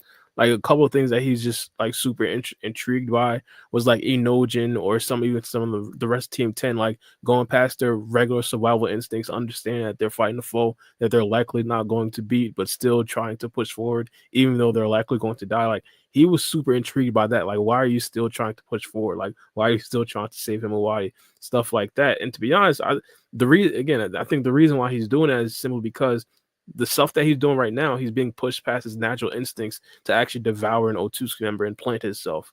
Like, so I think once he figures out a lot more information, quote unquote, then his actual goals will change. It probably will flip flop. But one of the other things that you did say that I was super like, I kind of agree with. I honestly believe they have to investigate or at least dive a little bit deeper into the relationship between the Ten Tails and the Otsutsuki clan. I Yeah. got that had like you have a sentient Ten Tails, the one party where like in the two-party state where the only party couldn't necessarily be sentient, they couldn't necessarily like talk, they couldn't necessarily give their opinions and feelings, even though we knew like the Otsutsuki members, they've been like basically like doing them dirty from the beginning. One of the things that they talked about was the Ten Tails essentially rioting every time that they got their chakra fruit stolen. And of course, the Otsutsuki members are the people who usually steal the chakra fruits. Not only that, we see the Ten Tails pretty much black on Ishiki or Jigen at the time when he couldn't really devour him. And again, we couldn't necessarily just hear the Ten Tails speak. And now that we have an actual sentient or talking Ten Tails, we have to at least hear some of the actual interactions and relationships between the Ten Tails and Otsutsuki. I think once Jura actually learns some information and then reads enough books, I think then he'll be able to talk eloquently. So yeah, I definitely do. I could see Jura actually staying alive like past like just a Shinju arc. I hope it's going to be Jura and not Mamushi though. I think Mamushi is probably just going to be like a regular bad villain, whereas Jura could be a little bit more nuanced. And I agree with what you said. But before I say that, now with Mamushi, though, I think it's like 50-50. So he's either going to be like end game, like not end game, but like, oh, the move behind the move type of character, or he might be. And I don't think people want to admit this, but like, this is the same type of hype we had around Code when the Kara organization was still up and kicking. We were like, wait, Code is the last Kara member. We don't know what he can do. He might surprise. Oh, you know what I'm saying? So like, it might just come to fruition where Mamushi's next fight, he dies like an ant, and we're just like, wow, okay, that was that. You never know. So that would be pretty funny with Mamushi. But what I was gonna say with the Jura and the Ten Tails connection things, like yeah, I think that's definitely possible, and I like what you said with the chakra fruit. I do think so. If there's ever a point in Boruto moving forward in the story where a chakra fruit is planted and procured, I think the person to eat that chakra fruit will either be Code or Jura. And I think it might it might be. You say it would be interesting for it to be Code, because then it's like one of those like, wow, we completely forgot about it, we ruled it out, and now we have to deal with it because this is reality. But I think it's because like even like Jura said, what would happen if someone like him ate the chakra fruit? Like, he is supposed to be the one to like produce the fruit at the end of the day. So what if he produces it and eats it? So it could be something like where, you know, he uses one of the Shinju to bite an Otsutsuki member, or one of the Shinju come across boards of Kawaki and ends up biting them, or another Otsutsuki member or something like that. And the tree is bears its fruit, and Jura is the one who eats it. My only thing is like, in the past, it's already been established that this fruit takes years to come to full fruition. So yeah, they gotta retcon that. I think they might just go where, like, since this is since Jura is a new Ten Tails, and since he has sentience, they might just play around with the idea, like, whatever happened with Jura and the reason why their Ten Tails like this, it justifies why it's able to produce a fruit so quickly. They might give it like the tree, it bears its roots, and they might say, oh my gosh, we only have a year until the fruit comes. So now the rest, or not the rest, but they have an arc. Maybe they have an arc, a race against time arc, where it's like a year until the tree is already planted. Otsutsuki died, whether it be Boruto, Kawaki, or a random Otsutsuki. The tree is there, and somehow they figured out, wow, we only have a year. Or they figure out because Kashin Koji sees the future. He's like, in a year, this fruit is gonna pluck, and either Cold or Jura is gonna eat it. So now it's a race against time to, and that would be the perfect way. Like, boom, 10 Tails history, Otsutsuki history, the truth about the chakra fruit. Why is this chakra fruit so gassed, especially here on Earth? And so many Otsutsukis haven't learned their lesson because the Otsutsuki before them died and haven't come back, so they decide to still come to Earth. Like, so many different things they can do, and it can be something like that where it's like maybe it's a race against time. You got a year until the fruit comes, because we know the Otsutsuki or whatever has been planted and the Ten Tails did it, and Jura's just waiting for the fruit. Now it's like everything that we're coming across for the in-between just provides us lore, details, and history on the Ten Tails, the Otsutsuki clan, the truth about Shibai, and the truth about the chakra fruit, all of that. Yeah, I could see some stuff like that too. Yeah, that, in my personal opinion, would be a lot more interesting than the current lore. Even though I do believe that this is like, if that's the case, this would be a good introduction to the Shinju. I think that would be like significantly more like enthralling lore, or a more interesting plot to Boruto, to be honest. Because these are some stuff that we've all been asking for a minute. Like, I remember, like, even before Boruto was even like thought of, we all thought like there should be like an arc explaining Kage, Otsutsuki, and the rest of the Otsutsuki clan. Like, what is this brand new clan that we just now seeing? Yeah, I've been wanting to see. I've been wanting to see since the days when we thought Mitsuki was like related to Toneri or something like that. Like, Oh yeah, many different lores and theories surrounding the Otsutsuki clan. It's crazy for like the story to simply end on the whole Shinju arc and Boruto Kawaki. Boom, story ends. Naruto will say, like, yeah, it's impossible. Even if it's, and I think if we're gonna be 100% realistic, which makes me so sad to say, because I know for a fact another Otsutsuki will be introduced into the story. But even if the next and the only Otsutsuki to be introduced is just Shibai Otsutsuki, like, if they even give us like other Otsutsukis in Shibai's flashback, I would suffice with that. I know for a fact they're gonna have to introduce Shibai into the story, which is why I know they're gonna have to go back to Otsutsuki lore. But I don't want them to like condense it to the fact where it's like now it's just Shibai and we're dealing with more so like not necessarily a clan. It's just like Shibai Otsutsuki. That's just his name, and that's just the person that we're dealing with, because there's so many Otsutsukis and so much lore. Like the clan, the elders that Urashiki referred to whenever he sealed away Toneri. Hell, we can even talk about like where Toneri at, the palace of the dragon. Who the hell is the Dragon King? Like, we want to know all of these things. Like, I'm trying to see all of that, and I think Ikimoto will sell the ball short if he's not planning. I don't want this to drag on too long. I don't want Otsutsuki. See, I wouldn't mind an Otsutsuki sequel. I would keep up with it, probably, most likely. But like, if he's not planning to give us all of this information in Boruto, at least give us a Kaguya Ishiki spinoff. Something. Give us something. Like, it's crazy. yeah. Crazy out here. No, for a fact. This is just me, but I've been asking for like movie. a movie. Like, we've been asking for a movie. I've been asking for like the 16-year time skip or time gap between Naruto Shippuden and Boruto. You can give us some Otsutsuki clues and some keys, like in a potential short series about that time frame. Oh, yeah, a bunch of stuff. But I do want to ask, since we were talking about Code potentially eating a chakra fruit, or a possibility of that, do you think Code could become like a future Otsutsuki villain, or even become an Otsutsuki member? Yeah, I think so. I wouldn't put it past them to become an Otsutsuki. I think Code might, unironically, he could. So Code has the potential, just based off of the way his character's been built up, he has the potential to unironically, and I say that on purpose, unironically be the savior of maybe even this arc, because they might write themselves in a way. Well, Ikimoto's written himself in a way where he understands he can't just randomly make an ass pull and have the good guys end up on top. And if they're gonna stick true to the fact of Boruto's not gonna be showing up, maybe something unideal can happen, but still end up happening for the good. So maybe Code's interruption, Code's chaos. Code thinks possibly he has a clue or a lead on Boruto, and whatever actions occur causes a hindrance to the Shinju and the ninja. But the hindrance itself, despite it being a hindrance, ends up saving the ninjas' lives, something like that.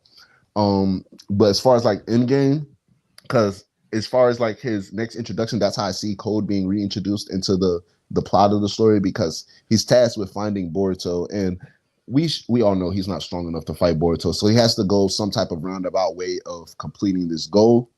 So something like that. But as far as like end game wise, I can see him playing his card. I don't think he's the smartest, but I can see him playing his cards long enough to where he ends up at the right place at the right time. So by the end game, it's like everything's been happening. We've been questioning, like, oh snap, is it about to be Jura? Is it going to be Hidari, Mamushi? Is it even going to be Kawaki? You know what I'm saying? Is Boruto going to make a self-sacrifice and become like a all-knowing, overseeing being just to avoid anybody else doing it? And then Cole just might like randomly just be right there standing with the fruit in his hand, and it's like, well, how do we get here? You know what I'm saying? So I can see it happening with Cole. As far as like the impact on the story and how it affects the story, just because of the character's history, and we already like we can't deny the fact, like we already understood he was meant to die at some point earlier on in the story. So just the mere fact of taking all of that into account, it's too hard for me to even like say what he can do with becoming the final villain or having that chakra fruit. So, but I could see it happening, and I could see it happening as like a way to lead to something else for Cole. If it's not Jura or Jura playing him, I don't know. So he might have to, because if Cole eats the chocolate fruit, he has to do something. It can't just be like, oh, he has the chocolate fruit now. So he can complete his task of killing Eida. Maybe he's the reason why Eida dies. I think Eida, first of all, she's become one of my favorite characters in TBV. I really, really enjoy Eida's character and her development so far. But I can see the fact that her and Kashin Koji particularly, they have such strong abilities that if they're not going to be villains, going to be on the good guy side, they have to be killed off, or their powers have to be neutralized, because it works so much in our favor. So Cole can be the one to take Eida off the board. And now we don't have, because even us as readers, we've been getting so spoiled with like, we can know anything that's going on at any time because of Eida. Like, let's just see what Eida has to say about it, you know? So let's take that away and see how everybody operates in a world like that. Because we're seeing how everybody operates, and I like what the readers did. I like what the authors did. We're seeing how everybody operates in a world without Naruto, but simultaneously, while Ikimoto took away Naruto, he also gave us something. It's not going to suffice for all the accomplishment and inspiration that Naruto ensues, but like he gave us something that kind of balances out the scales. Like now we can see any and everything that goes on at all times. And we have Shikamaru to be like, yo, Eida, is this true? Yo, Eida, even Kashin Koji last chapter, yo, Eida, can you check this out for me? Like, what's going on right now?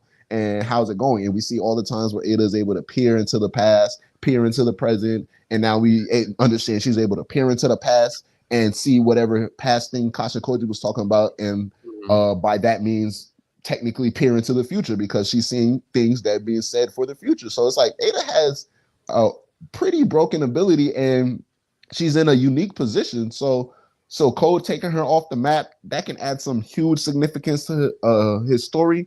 Me personally, the only characters I don't personally like, meaning like I don't care, is Kawaki and Metal Lee. So if he kills Eida, I actually might personally add Code to that list, because it's like, why would you do that? And I don't want, honestly, I see it, but I don't want Eida to get knocked off. I think she might lose her powers by the end of the story, because I think Eida should be alive to see the end. So she might definitely lose her power. Long story short, her powers can't continue to be in the story, at least for our sake. And Lord knows what will happen with the Shinju version of Eida. I don't even want to think about that. So Code doing something to probably kill her off, or maybe take away her powers after he becomes Otsutsuki, that can add significance to his character majorly. I could see that. I might be the only person putting on my VC in the Eida build, but I really do feel like Eida is probably going to be like a huge character plot wise, like for the rest of TVV. Like, yeah, definitely. I agree with you. 100%. She's going to be huge. And to be honest, and this goes in. This might be, I guess, one of the last topics. But my Hokage picks, a lot of people disagree with them. My number one is probably going to be Sarada, and my number two would probably be Eida. I ain't gonna lie, it'll probably go like that. I don't mind it. And like I said, Eida has become one of my favorite characters. I don't mind it, but like Eida as Hokage, They're gonna have a national shopping day, bro. They're gonna have a national shopping day. It's gonna be wild. Nah, I mean, eh, she's smart. She could definitely be the Hokage's aide. I could see her still being someone just like that they rely on. I don't. Eida personally, she ain't gonna take the role though. She wouldn't.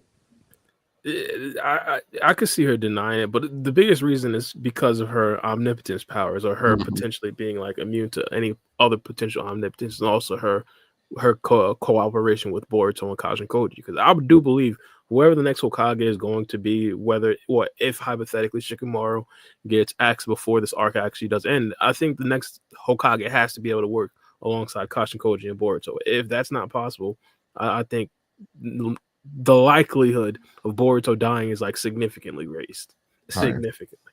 Or whoever the next Hokage is can just stay close to Eida. I feel like they haven't been downplaying it, but they haven't been utilizing her ability. And well, when I think about it, they just haven't been putting her in scenes with other characters aside from the characters we see her around all the time. So the next Hokage could just be like, they could just make it a point to have Eida be close to that person. Like now she's just telling them what to do, because at the end of the day, everybody is still her slave. And I feel like we forget that because of her personality and how humane she is. Because she has this crazy ass ability, but it's like she's taking no efforts to like control the world, control anything for her. She just wants to be in love. So it's real simple. You feel me? So it's not gonna be too crazy to have like the next Hokage just be like yeah, bro, Eida just be someone they were like how Shikamaru always relies on her and just calls her. I don't think, as long as she doesn't find a problem with it, because she can just snap at any point and be like, I don't feel like it. So as long as she's just always on good terms with whatever Hokage comes up next, they're gonna always be in a position to, to be on Boruto and Kashin Koji's side. Because now that we have confirmation that Eida is working with Koji, like when it comes to like Shikamaru breaking Boruto out, that was prior to that. So like prior to Eida or Shikamaru, either of them knowing that, Shikamaru's working with Boruto, and Eida, she's now understanding the things Kashin Koji has told her and how she's working with Kashin Koji. So now that they both know about it, it will be easier for them to communicate with each other. And I think Shikamaru it's more easier for him to, operate, because the whole time he was operating around not just everybody else believing that Boruto and Kawaki switch places, but aside from Eida, because she can see all things at all times. So now that he doesn't have to worry about that no more, life becomes a whole lot easier. So the next Hokage could be someone. It could be someone who's still like completely on getting Boruto or wanting to kill Boruto. A conversation or two with Eida will be able to fix that right up. Yeah, that's a fact. I did want to ask though, at what point is she going to change her love interest from Kawaki to Boruto? Like, we know what's happening. What's the situation? You want to answer pregame or? I don't think she's going to fall in love with either. What you mean? So it's going to be cold? Cold? No, I think that's she's the only other Otsutsuki I know of. Akebi? She's going to go another route. I think that love ability, that charm ability, I think that's going to get taken away from her. Because that's one ability that she doesn't want. She doesn't desire to have it. So I don't think she's going to fall in love with either. I agree with pregame. I agree with you. I don't think. I thought of that. I think it's part of the reasons why she became one of my favorite characters in TBV, because of the philosophical approach her character has been taking and the questions that revolves around her character. And I think it's an underrated interaction like between her and Mitsuki. It's like two amazing characters, especially for Boruto. Like they really did a great job on these two side characters, and that interaction between them earlier on in TBV was so amazing. And it's like so many questions from all different types of angles you could ask just off of that conversation alone. But for like Eida, I think she's coming to the realization where her feelings for Boruto are becoming more open, because we always understood like at the start it was either Kawaki or Boruto. Boruto was younger, Kawaki killed Ishiki. Simple. It wasn't anything more deeper than that. That's literally the reason why she made her choice. Kawaki killed Ishiki at the time, Boruto was simply younger. As we see like certain things that Boruto is doing as the years go by, we see Eida is becoming more fond of it. And after the conversation with Mitsuki, she's like, she makes a conscious decision. Okay, I want to talk with Boruto. And it lets you know that she's also having these internal struggles, all of these internal questions. We can see it. It's obvious, plain as day, not just to the characters, but the readers as well. Kawaki treats her like trash. And Eida is not dumb. Right. She's definitely in denial. She's definitely love struck and all of this, but she's not dumb. She knows Kawaki doesn't treat her right, and she knows he doesn't reciprocate her love. However, she also knows that this might be her only opportunity to obtain true love. So I think once she realizes that it's not that she loves Kawaki or that she loves Boruto, is that she loves the idea of, free choice and freedom, right? And the fact that she's been going throughout all of these years with this ability, it's been taken away from her. So now she's fawning over whatever the ability has taken away from her. And what did it take away? It took away romantic love from her. So now she's like, okay, what if I could have romantic love? What if I could, fall in love with? What if someone could actually? She even tells Code, like, I don't even know if your feelings for me are real. So at the end of the day, whatever you say doesn't matter. She didn't tell Code she thought he was ugly or that, his breath stinks or that it just had. It's like, bro, I don't know what you're telling me is true or not. So there's no options. So her having these feelings for Boruto becoming more vocalized and more out in the open, I think is going to come to two realizations for the character, which is why I'm doing all these think pieces on Eida, which is why she became my favorite. And if they drop the ball with the character, it's going to be so crazy to me. But like her realizing, okay, more and more she wants to talk to Boruto. Instead of it being the obvious, like people are going to be like, oh, she switches from Kawaki to Boruto. I feel like her feelings for Boruto might express itself in a way where it's like she realizes, boom, not only does she not like Kawaki, but Boruto helped her realize that, yes, she was fond of Boruto, but it was more so of Boruto's way of life and his morals that he occupied by. Like, he's doing these things for the sake of his family. He wants the Uzumaki family back together, but he doesn't mind sacrificing himself or sacrificing what he has to do in those means, but he's going to see it through to the end. So in a way, he's taking whatever he wants to do and prioritizing that in his life. And in Eida's case, she's always going based off of what she wants someone else to see of her or what she wants from someone else. So maybe her thinking that she likes Boruto more and more will allow her to accept the idea that not only did she realize she didn't like Kawaki, maybe it was just a toxic thing and she understood that, but now it's not that she likes Boruto, she just likes what Boruto is able to bring out of her. And ultimately, like probably by endgame, Eida turns into like I want her to be fully self-serving and confident in herself. And she comes off as that, especially as introduced into the story.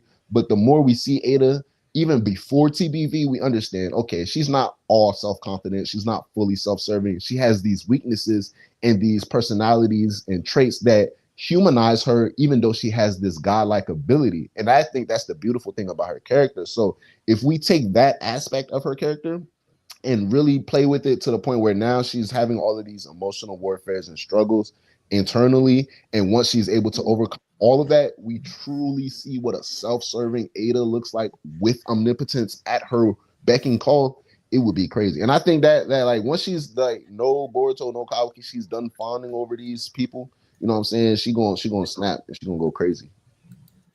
Yeah, for a fact.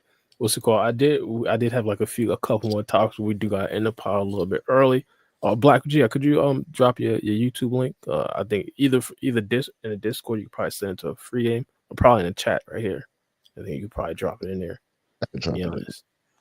Yeah, true. I want to talk about TikTok being banned, bro. TikTok got banned for like 12 hours, bro. Ops. Oh, word. See, it came back. It came back. Yeah, it definitely. Yeah. People heard breakdown. What? Did somebody buy it? Because it was saying that they then when China have it, like they was willing to sell it or like buy it for China. Nah, they ain't sell it, bro. I don't think they selling TikTok, bro. They staying 10 toes down. But Trump supposedly had some sort of negotiations where they're allowed to still run it. So I think Trump just saved TikTok, bro. I ain't gonna lie. You don't think that was plan though? So to have it, you don't think it was part of his plan to have it banned under Biden and then come back under Trump? Like it was too suspicious. That would be like 500 IQ, bro. Because it did. The TikTok ban did start under Trump. Like the rumors did start under Trump. But I don't know, bro. Biden had like multiple times where he could have just stepped in and said, "Nah, bro, we're not banning this." But it was that. The only thing I would say is like it was attached to like spending bills and stuff like that. So it wasn't necessarily like he could have just held up the whole entire bill because of TikTok. TikTok is viewed as like some small thing to the government. So if it's like just attached They to said some it other was a big bill, threat to everybody just national accept it. security. They're making too much money. TikTok makes so much money. Like for US to not have anything to do with it, they would lose a lot of money. Yeah, but you could say they'd gain a lot of money because those customers would just go to Facebook. They just go to like Twitter and like YouTube. American based, like companies. Yeah. But they seen Red Note start going up, like some sort of other Chinese app. Red Note, somebody was getting VPN. I ain't gonna lie, I didn't know it was that serious. I was talking to my friend the other day. I'm like, I ain't gonna lie, bro. It's different for us YouTubers versus like TikTokers. I'm like, I don't. It was pretty heartbreaking, at least for a lot of them. I'm like, it's really world-ending decisions out here. They can't just switch over to YouTube like that and expect to see the same type of numbers and success from the algorithm. It don't work like that. Yeah. Nah, job applications were filled out this week. Yeah, you crazy. Indeed, started going crazy. You stupid. Yo, shout out to Black Kuchia. Everybody subscribe to his channel. He do amazing content. I would like to thank everybody for joining us as well. Christian, thank you for the donation. Like, comment, subscribe as well. Share it to your people, and we'll catch y'all on the next one. Facts. All right, y'all. Good looks, y'all. Good looks, y'all. Most definitely. Thanks.